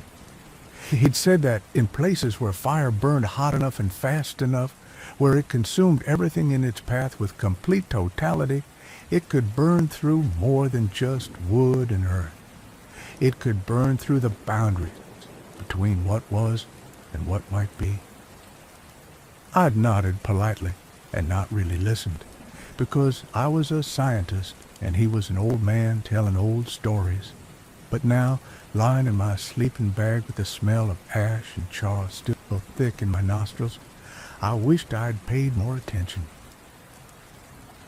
On day 5, we found the first face. Not a pattern in the ash that looked like a face, an actual face, rendered in 3 dimensions on the surface of a burned tree trunk. It was about 4 feet off the ground, approximately life-sized, and it had been formed by differential charring of the wood. The features were distinct. Closed eyes, a nose, a mouth set in a neutral expression, even the suggestion of hair. It looked like someone had carved a relief sculpture and then exposed it to fire that had darkened it perfectly without destroying the detail. We stood in a circle around the tree, none of us speaking, all of us understanding that we were looking at something that shouldn't exist. "This is impossible," Dr. Cahal said finally. "Fire doesn't create. It destroys. It can't form coherent images, especially not in 3 dimensions. It can't." He reached out tentatively, touching the face with one finger. The level of detail here, the precision. This would require conscious intent and fine motor control. Fire doesn't have those things. "Maybe someone carved it before the fire," Jen suggested, "and the fire just revealed it." But there were no tool marks, no evidence of carving. The face was formed entirely from the natural grain and char of the wood, as if the tree itself had decided to express a human visage in its dying moments. Marcus was walking around the tree, examining it from all angles. "Hey, there's something written here." On the opposite side of the trunk, carved much more crudely into the char, were words, "I was Thomas Brenner." I felt my skin go cold. Was, not "I am Thomas Brenner." "Past tense," Marcus confirmed, "like whoever carved this used to be this person, but isn't anymore." I pulled out my satellite phone. Regular cell service was non-existent in the burn zone, and called back to the ranger station. "I need you to search for any Thomas Brenners who might be connected to the Shepherd Creek fire. Firefighters, evacuees, property owners in the area, anything." It took them 20 minutes to call back. "We've got one hit. Thomas Brenner, age 43, resident of Marble Mount.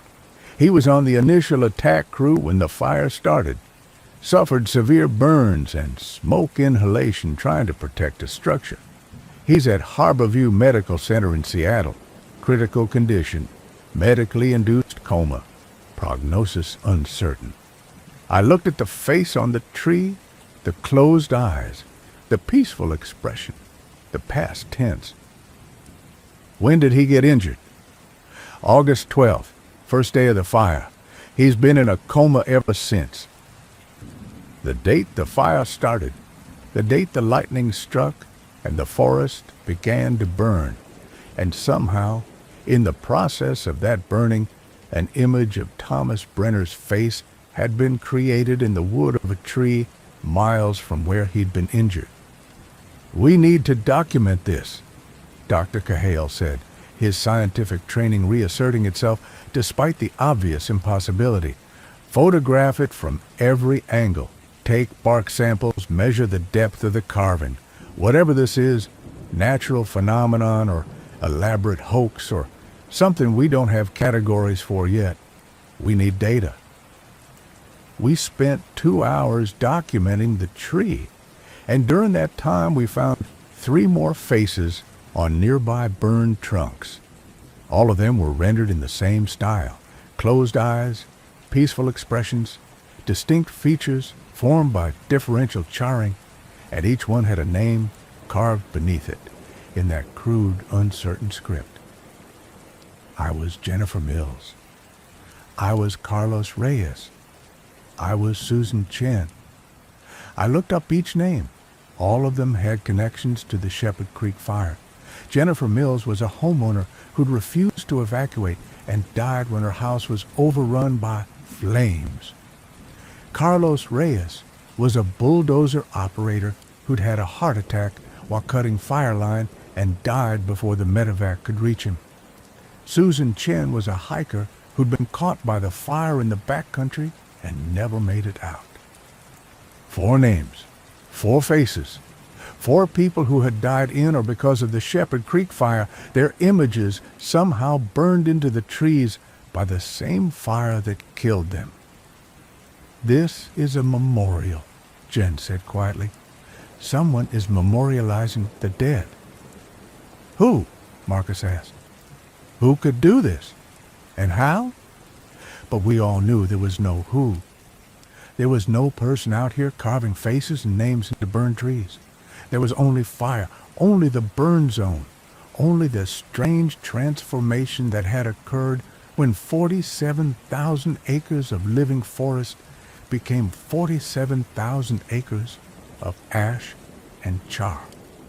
I thought about my grandfather's stories again, about fire as transformation, about fire as a doorway. "We should leave," I said. "Document what we found and leave. This isn't a normal post-fire assessment anymore." Dr. Cahill shook his head. "We have a scientific responsibility to investigate this fully. Whatever's happening here, it's unprecedented. We could be witnessing a completely unknown natural phenomenon. Or something that isn't natural at all," I countered. "Something that's actively dangerous." "You think the faces are dangerous? They're just images, wood and char. They can't hurt us." But I wasn't so sure, because as we'd been documenting the faces, I'd noticed something else. The eyes weren't quite closed. There were thin slits visible between the lids, as if the faces were watching us through barely opened eyes.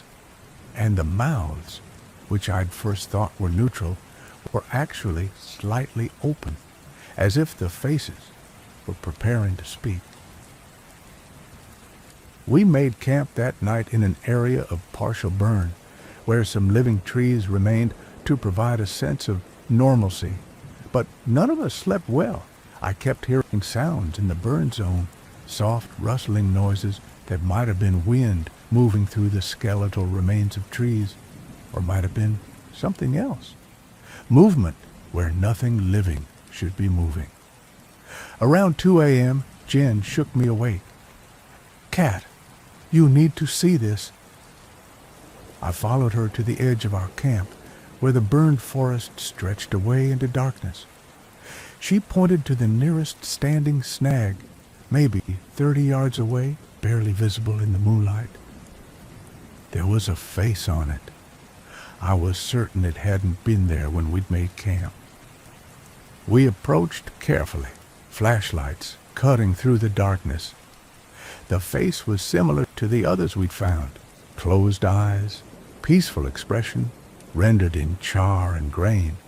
But this one had no name carved beneath it. Instead, the crude script read, "I am becoming."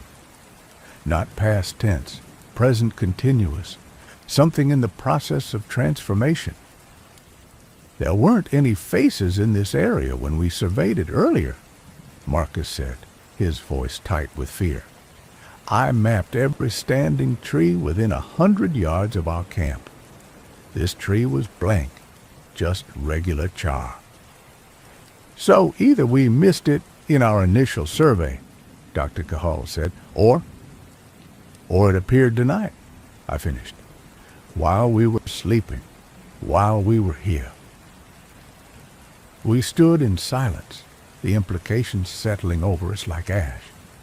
If the faces were still being created, still being formed in the burned wood, then whatever process was generating them was ongoing, active, present.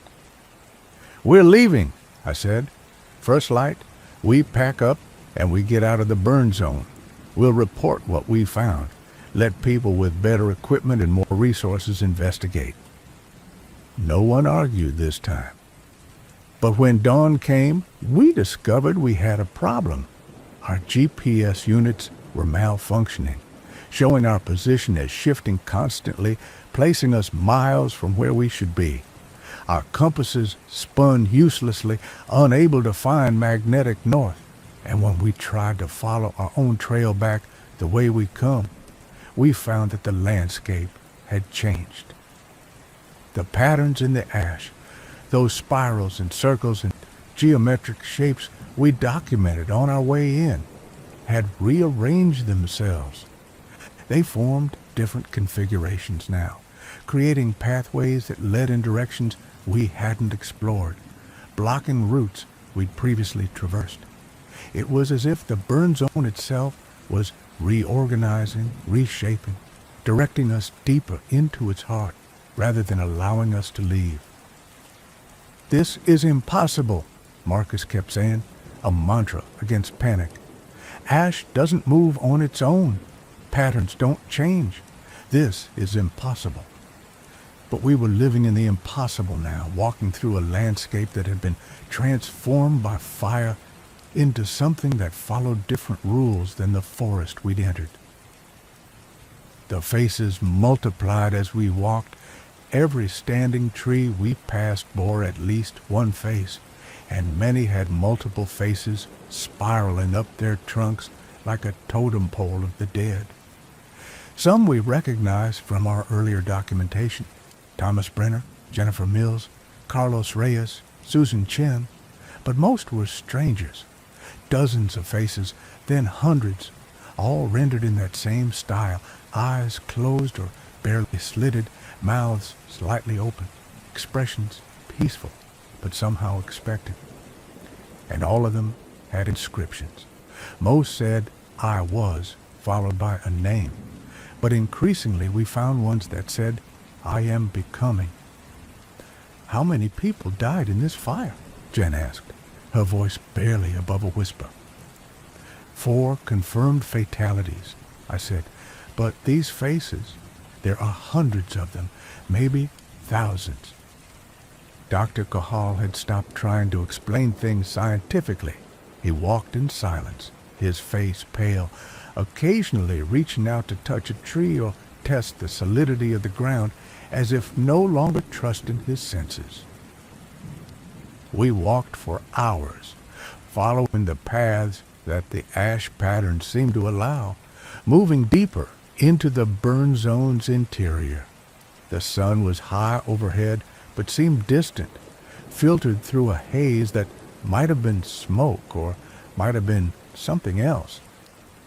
The temperature was wrong. Too cold for September. Cold enough that our breath showed in the air. Cold enough that frost was forming on the charred trees despite the sun. That's when we found the gathering. It was in a natural amphitheater formed by the burned hillsides, a bowl-shaped depression where the fire had burned particularly hot. And every tree, every standing snag, every piece of burned wood large enough to hold an image bore a face. Hundreds of them, thousands of them, all facing inward, all focused on the center of the amphitheater where a single massive tree still stood. It was a Douglas fir that must have been 500 years old. Its trunk 6 feet in diameter, burned black, but somehow still intact, while everything around it had been reduced to ash. And its trunk was covered in faces. Not dozens, hundreds. They spiraled from the roots to where the crown had been, overlapping and interwoven, a mass of human features rendered in char and wood.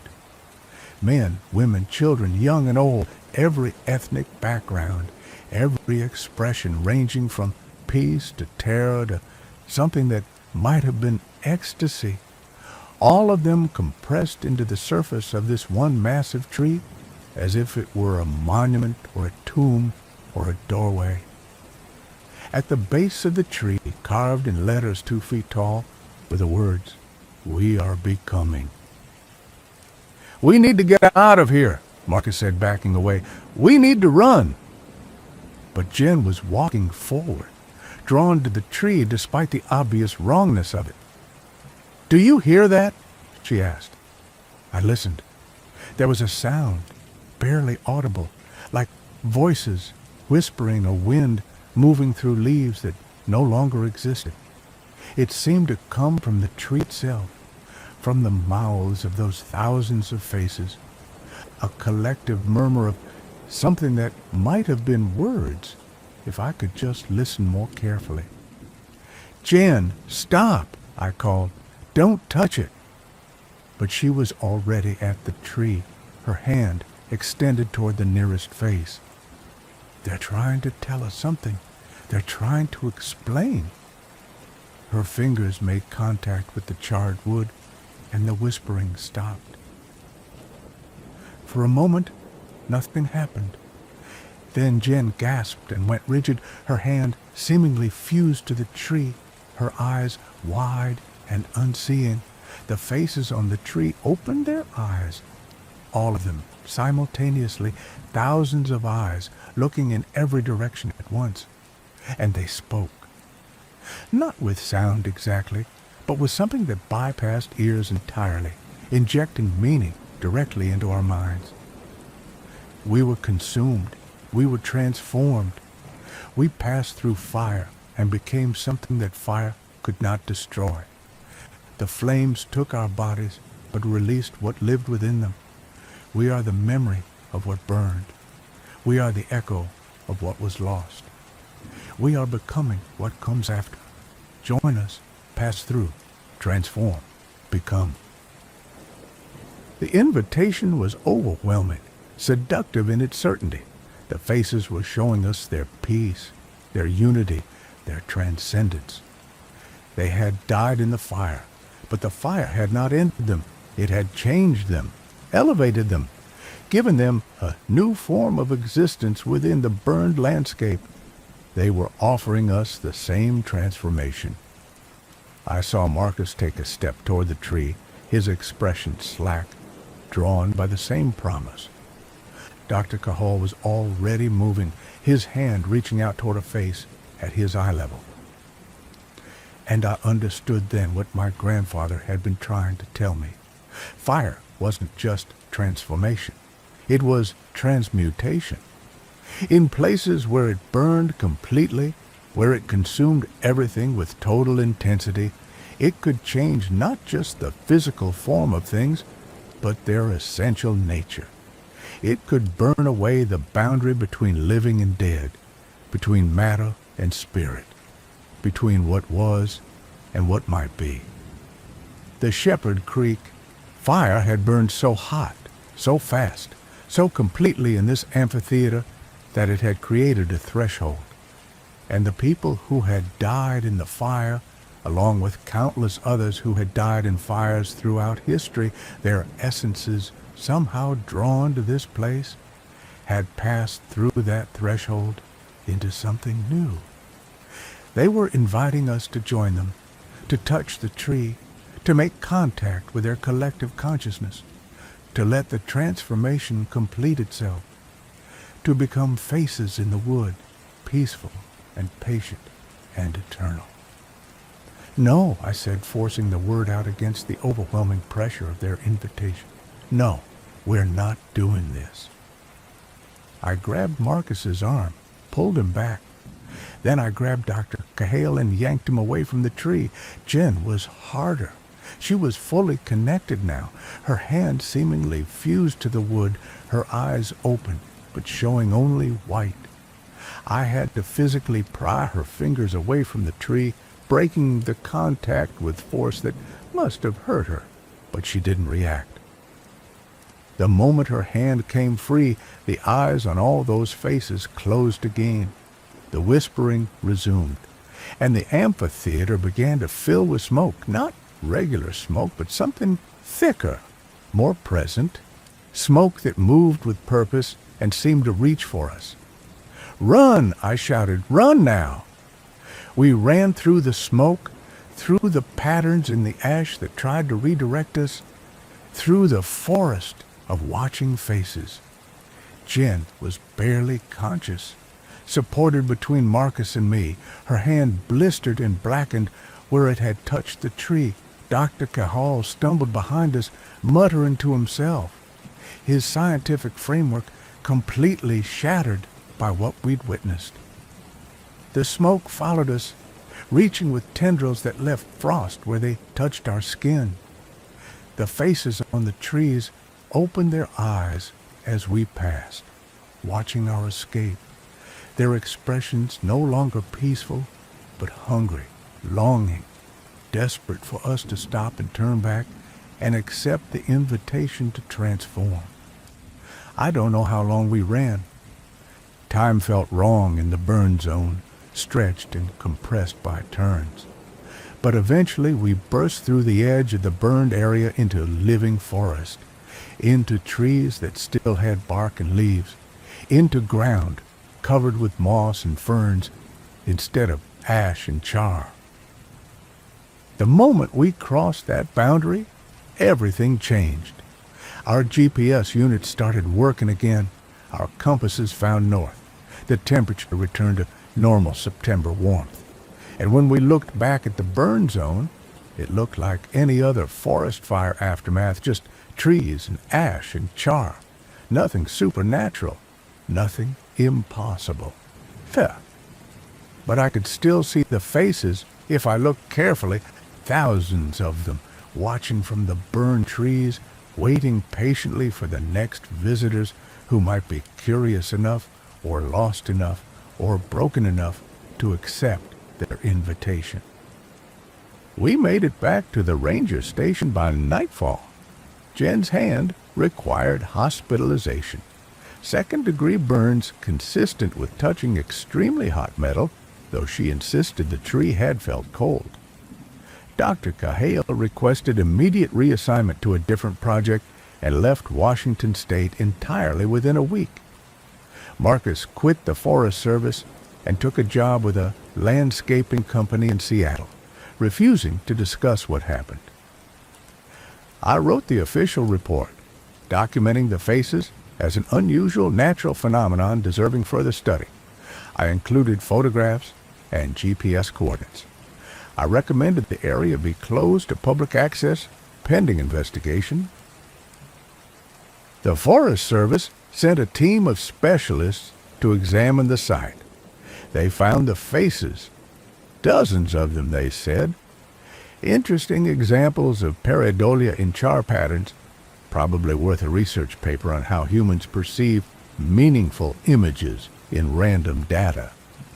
They took samples, made measurements, and concluded there was nothing dangerous or anomalous about the burn zone. It was cleared for standard post-fire restoration work. I read their report and said nothing, because I knew they hadn't found the amphitheater. They hadn't seen the massive tree with thousands of faces. They hadn't heard the invitation to transform. Either they'd looked and not been worthy of seeing it, or the burn zone had hidden itself from them, showing them only what they expected to see. The faces are still there. I know because I've been back, alone, 3 times now. Each time I find more of them, spreading beyond the original burn zone, appearing on trees that weren't even touched by the Shepherd Creek fire.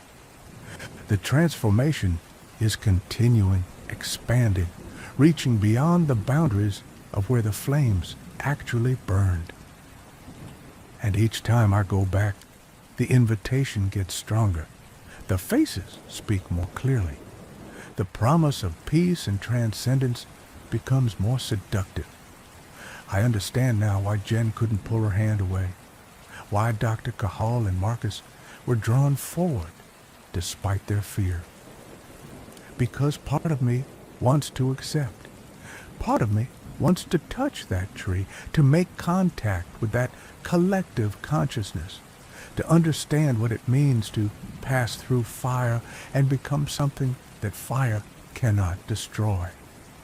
Part of me is tired of being Catherine Voss, wildland firefighter and post-fire rehabilitation ranger, tired of being human and limited and separate. Part of me wants to become. I'm writing this account because I don't trust myself anymore. Because yesterday I woke up and found my hand extended toward my campfire, fingers reaching for the flames, and I don't remember doing it. Because sometimes when I look in the mirror, I see my face beginning to flatten, beginning to simplify, beginning to look like those faces in the burned trees. Because last night I dreamed I was back in the amphitheater. And when I touched the tree this time, I didn't pull away. I let the transformation complete itself. I felt my body become wood and char, felt my consciousness merge with the thousands of others who had passed through fire.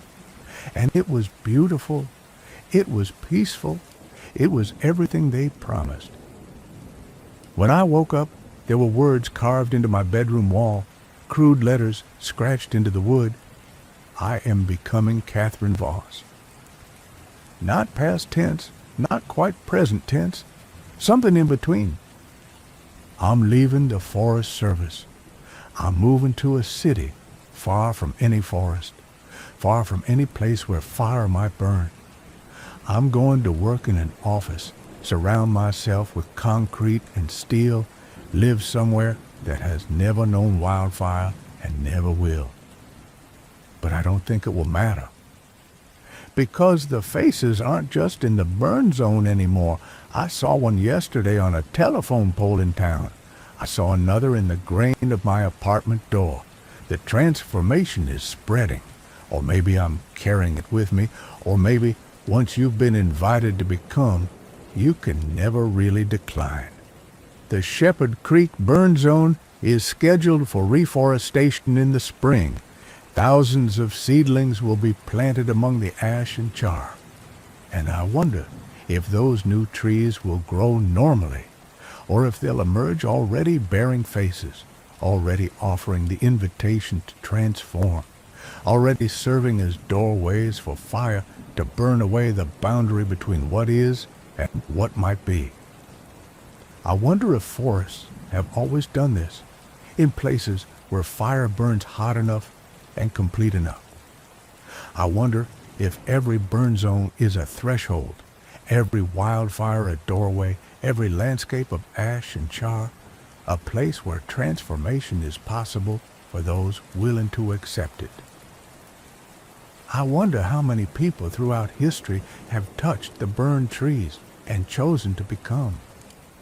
And I wonder, late at night when I can hear the whispering that follows me even here, even far from any forest. How much longer I can resist the invitation before I stop being Catherine Voss and start being whatever comes after. The faces are patient. They have all the time that fire has ever taken, all the time that transformation requires.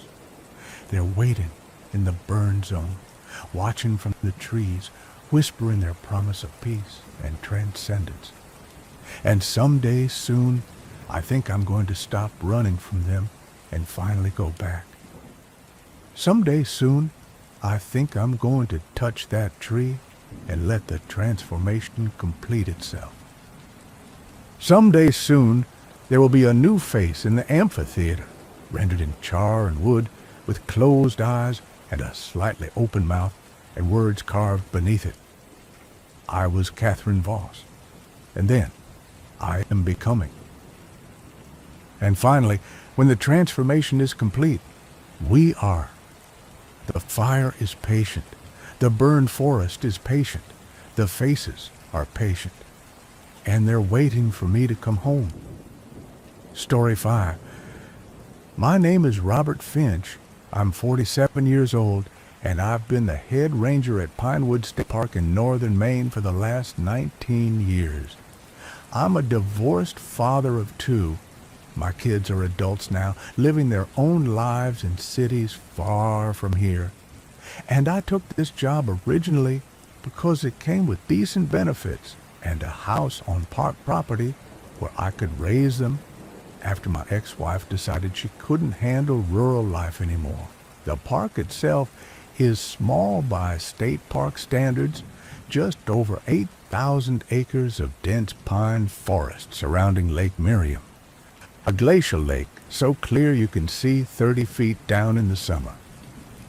We get maybe 20,000 visitors a year, mostly families camping during the summer months, some leaf peepers in the fall, cross-country skiers in winter. It's quiet work, predictable work, the kind of ranger position where the biggest excitement is usually a bear getting into the dumpsters or a drunk fisherman needing to be escorted off the property. I've broken up domestic disputes at campsites, pulled a few people out of the lake who'd underestimated the cold water, and once stopped a small forest fire started by careless campers. Nothing that ever made me question reality or my own sanity. Not until the children started appearing. I need to explain the history first, because context matters. In 1978, Pinewood was the site of a tragedy that's still remembered in the local communities, though it's rarely discussed openly. There was a summer camp here, Camp Miriam, run by the YMCA, that operated from 1952 to 1978. On July 23, 1978, during the final week of the summer session, 13 children between the ages of 8 and 12 went on a nature hike with 2 counselors. They never came back. The search lasted for 3 weeks. They brought in dogs, helicopters, volunteers from every town within 50 miles. They combed every acre of the forest, dragged the lake, checked every cave and ravine and hollow tree. They found nothing. No bodies, no clothing, no equipment, no sign that 15 people had simply vanished into 8,000 acres of pine forest. It was as if they'd stepped off the trail and ceased to exist. The theories range from the plausible to the absurd. Abduction by a predator, human or animal. A group fall into some hidden sinkhole or cave system that sealed itself afterward. Mass disorientation, leading them outside the search perimeter, where they died of exposure and were scattered by scavengers. The camp director took his own life 2 months after the disappearance. The YMCA closed the camp permanently in 1979. The state acquired the property in 1983 and converted it into a day use and camping park, tearing down most of the old camp buildings, but leaving a few structures that were deemed historically significant. I knew all this when I took the job. Everyone who works at Pinewood knows the story. There's even a small memorial near the old camp dining hall. 15 names carved into a granite stone, dates of birth but no dates of death, because they were never officially declared dead until 7 years had passed. I've taken my hat off at that memorial 100 times, felt the appropriate sadness for a tragedy that happened before I was born, and never thought much more about it. The children started appearing 3 months ago, in late July, almost exactly 46 years after the disappearance, though I didn't make that connection immediately. It was a Tuesday morning, and I was doing a routine patrol of the campground before the afternoon check-ins began. Most sites were empty. It was midweek in the shoulder season, and we only had about 30% occupancy. I was walking past Site 23, which had been vacant the night before, when I saw a girl standing at the edge of the tree line. Oh, she was maybe 10 years old, wearing what looked like clothes from another era, denim shorts, a yellow t-shirt with some kind of logo I couldn't quite make out, canvas sneakers that were stained with dirt and pine needles. Her hair was in braids, and she was completely still, staring into the forest with an expression of intense concentration, as if listening for something. "Hey there," I called out, keeping my voice friendly but concerned. A child alone in the campground was unusual. Parents in state parks tend to keep close watch on their kids. "Are you okay? Where are your parents?" She didn't respond, didn't even turn to acknowledge that I'd spoken, just kept staring into the trees with that focused, listening expression. I approached more closely, my ranger training kicking in. Lost child, possibly in shock, need to establish trust and locate guardians. "My name is Robert. I'm a park ranger. Can you tell me your name?" Still nothing. I was close enough now to see that her clothes, while old-fashioned, weren't dirty or damaged the way they should be if she'd been lost in the woods.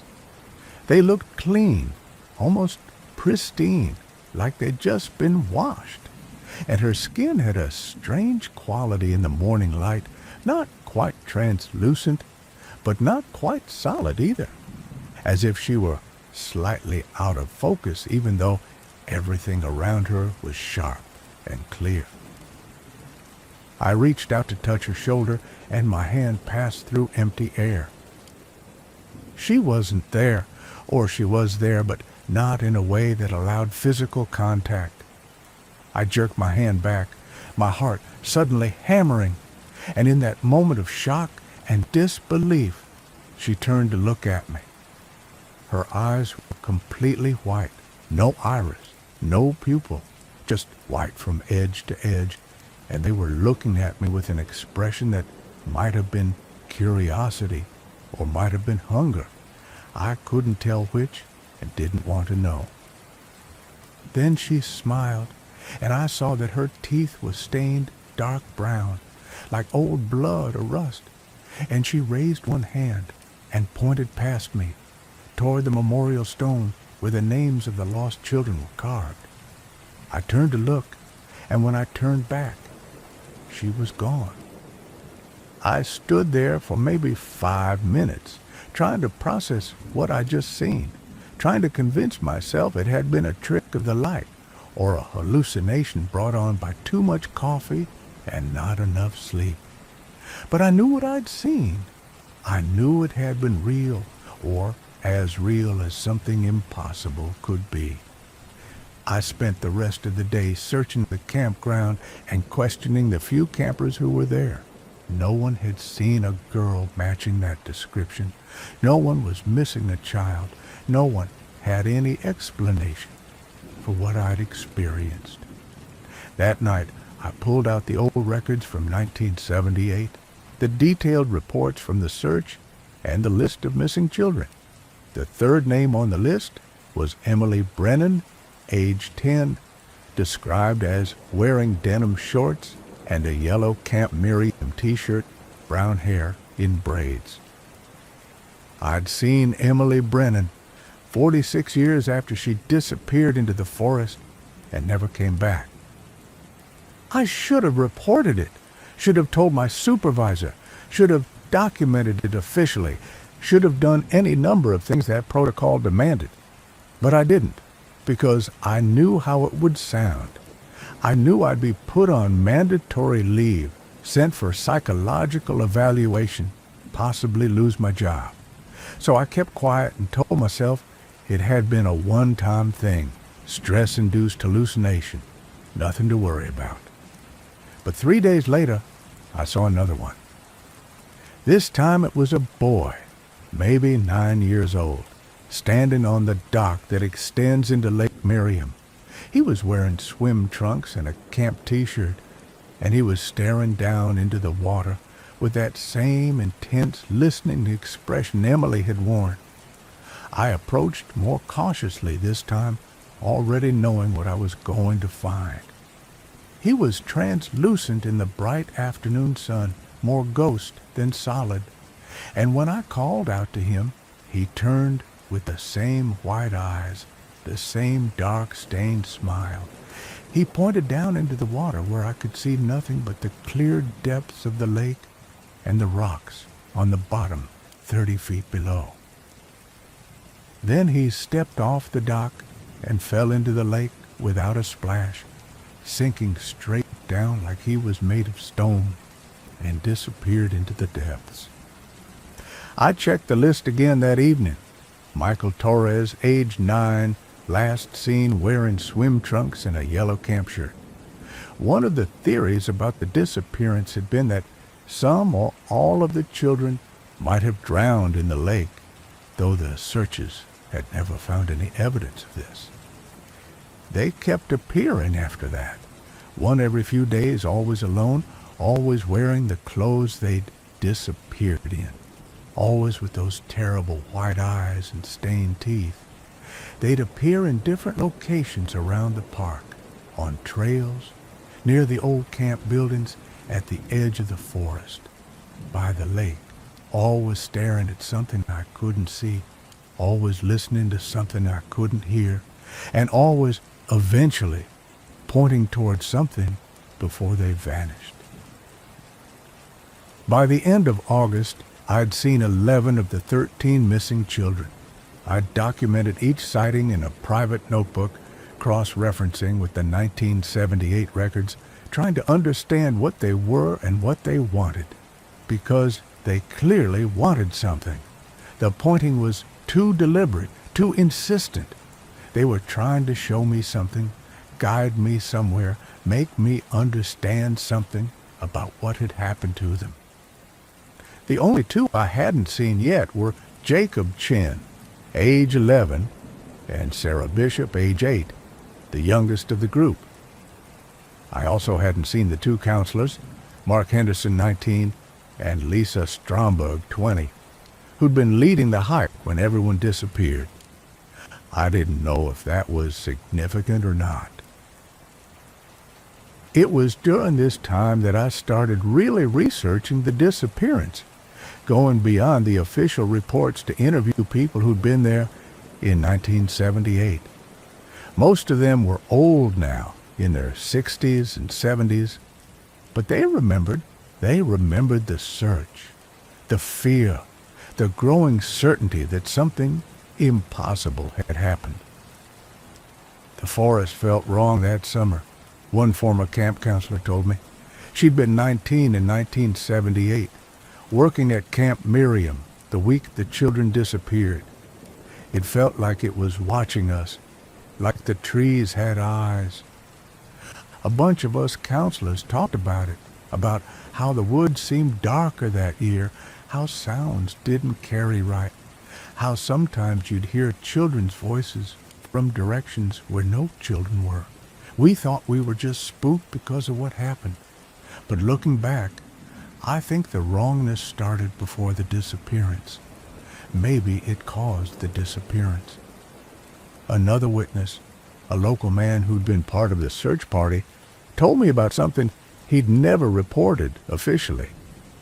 On the fourth day of searching, I was with a group checking the north section of the park, near where the old logging roads used to be. We heard singing, children's voices, clear as day, singing some kind of camp song. We all heard it, 6 of us. We followed the sound for maybe 20 minutes, going deeper into the forest. And the whole time the singing stayed the same distance away, like it was moving with us, leading us somewhere. Then one of the guys tripped, and when we stopped to help him up, the singing cut off like someone had flipped a switch. We realized we were standing in a perfect circle of dead trees, maybe 30 feet in diameter. Every tree in that circle was dead or dying, and the ground inside was bare. Nothing growing, no ferns or moss or mushrooms, just bare dirt. And in the center of the circle was a pile of stones, arranged in a pattern that looked deliberate. We didn't tell anyone because we knew how it would sound, but we all saw it, and we all felt like something was watching us from those dead trees, waiting to see what we'd do. I asked if he could take me to that location. He refused. "I've never gone back to those woods," he said, "and neither should you. Some places are marked, and once a place is marked, decent people should stay away." But I couldn't stay away because the children kept appearing, kept pointing, kept trying to show me something. And I kept thinking about what the old counselor had said, that the wrongness had started before the disappearance, not after. In early September, I saw Jacob Chen. He appeared on the main hiking trail, the same one the group had been on when they disappeared in 1978. He was standing at a fork in the path, where the maintained trail continued north, but an old, barely visible trail branched off to the east into a section of the park that was officially designated as backcountry, no maintained trails. Jacob was pointing down that eastern trail, the one that wasn't on any modern maps, but that I knew existed from old surveys. And he was crying, not making any sound, but tears were running down his translucent face, and the expression in those white eyes was pure terror. I understood then. They weren't just showing me where they were. They were showing me where they'd gone. The path they'd taken that led them away from the world of the living and into whatever had claimed them. And they wanted me to follow. I equipped myself properly. GPS, satellite phone, emergency beacon, 3 days of supplies, and a level of determination that was probably equal parts courage and insanity. I informed the assistant ranger that I was doing a backcountry survey and would be out of contact for up to 72 hours.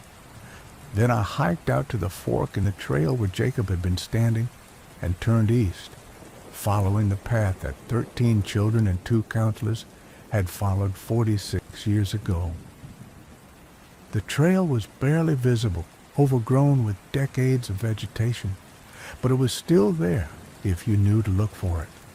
And as I walked, I started to see signs that others had come this way more recently than 46 years ago. Broken branches, disturbed ground, and most tellingly, small objects placed along the trail like trail markers. A child's sneaker, a plastic water bottle from the 1970s, a compass, a friendship bracelet. Breadcrumbs left by the lost children, guiding me deeper into the forest. The woods did feel wrong here, exactly as the old counselor had described.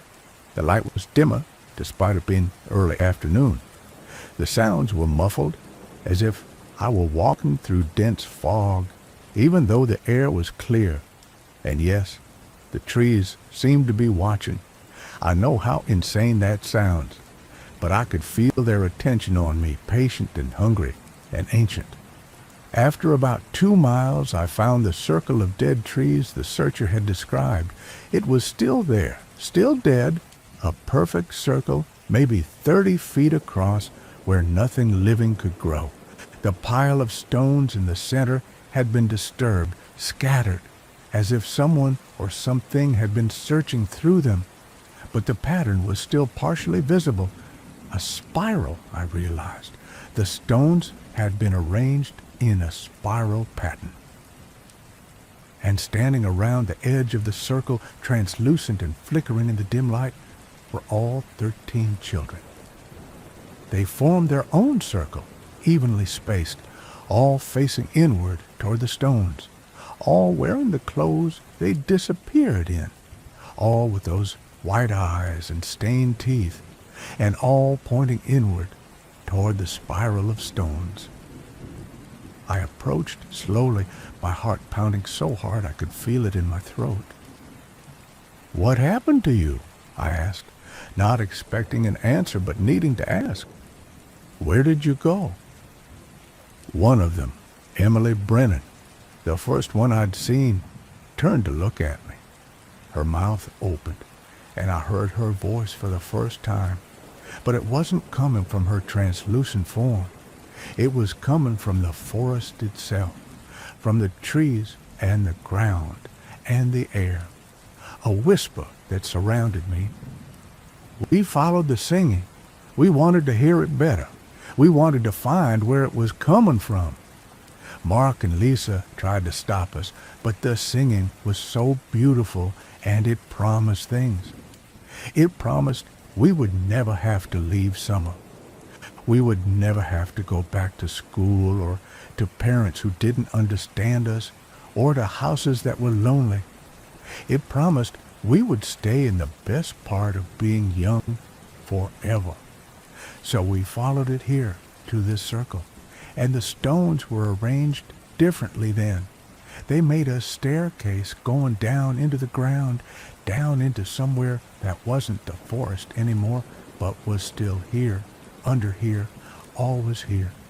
And we went down the stairs because the singing was loudest there. Mark and Lisa came after us, trying to bring us back, but we were already too far down, already too deep, already becoming part of what was singing. Another voice joined hers, then another, until all 13 children were speaking in that same whisper from everywhere. We've been here ever since, under the forest, in the spaces between the roots and the rocks. We're part of it now, part of what sings in the deep places where the old things live. But we remember being separate. We remember being children with names and families and lives that were supposed to continue. And we want to come back. We want to come up. We want to finish growing up and going to school and having families of our own. But we can't come back unless someone comes down. That's the rule. The old thing that sings, it needs the balance. 15 went down, so 15 must come up. But only if 15 go down to replace them. That's why we've been showing ourselves. That's why we've been pointing. We need you to understand. We need you to bring others. We need 15 people to walk down the stairs so that 15 of us can walk up. The horror of what they were saying settled over me like a shroud. They were trying to lure people into the circle, into whatever existed beneath the spiral of stones, so they could escape. They'd been trapped for 46 years in some nightmare space under the forest, and they were desperate enough to condemn others to the same fate if it meant they could be free. "I can't do that," I said, backing away from the circle.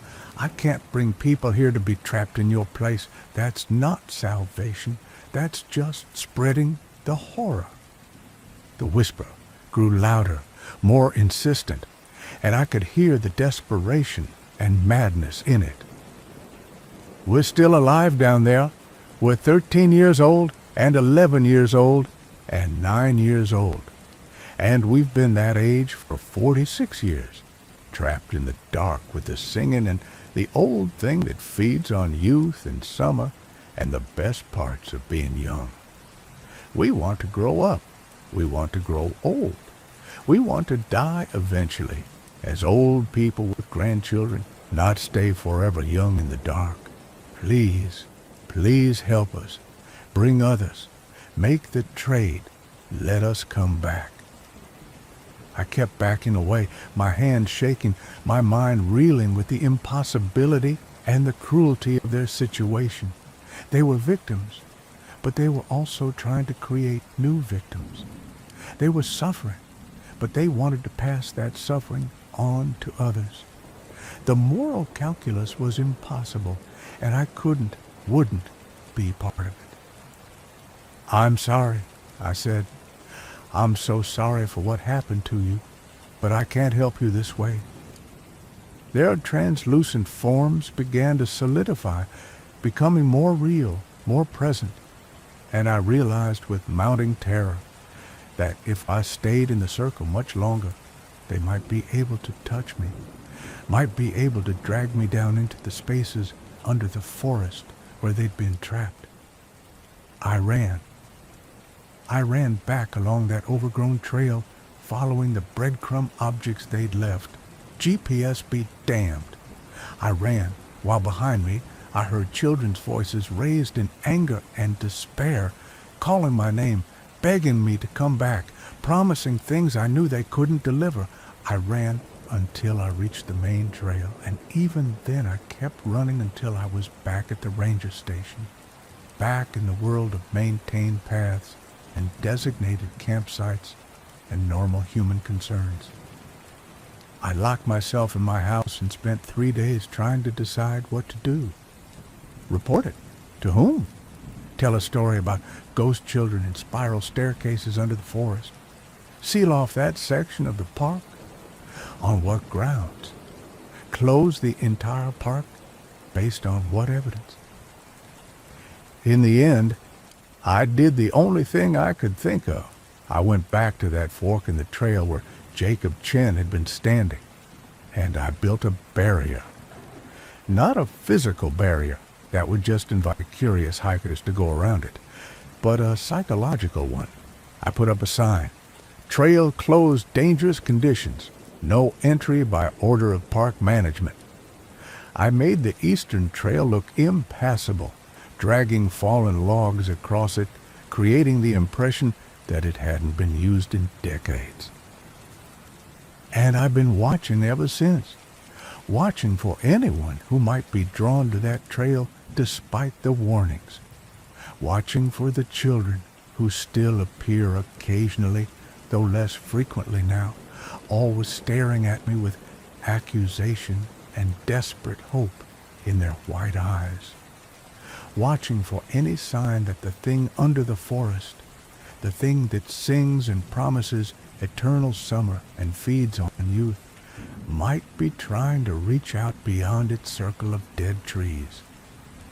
It's been 3 months since I found the circle, 3 months since I heard the children's story and refused to help them the only way they claimed I could. I dream about them every night. I see Emily Brennan standing at the edge of my yard, pointing toward the forest. I see Michael Torres in the lake, beckoning me to follow him down into the depths. I see all 13 of them arranged in their circle, waiting patiently for me to change my mind. And 2 weeks ago, I saw something new. I saw Mark Henderson, the 19-year-old counselor who'd gone down into the spiral with the children, trying to bring them back. He appeared on my porch at 2 a.m., solid enough that I could see him clearly through the window, wearing the same clothes he'd disappeared in 46 years ago. But his eyes weren't white like the children's. They were normal, brown and human, and filled with a sanity that made him somehow more terrifying than the children.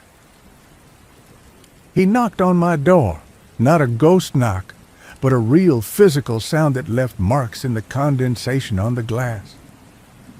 I didn't answer. I couldn't. I just watched as he stood there for 5 minutes, then pulled a piece of paper from his pocket and pressed it against the window so I could read it. The message was written in handwriting that was precise and careful.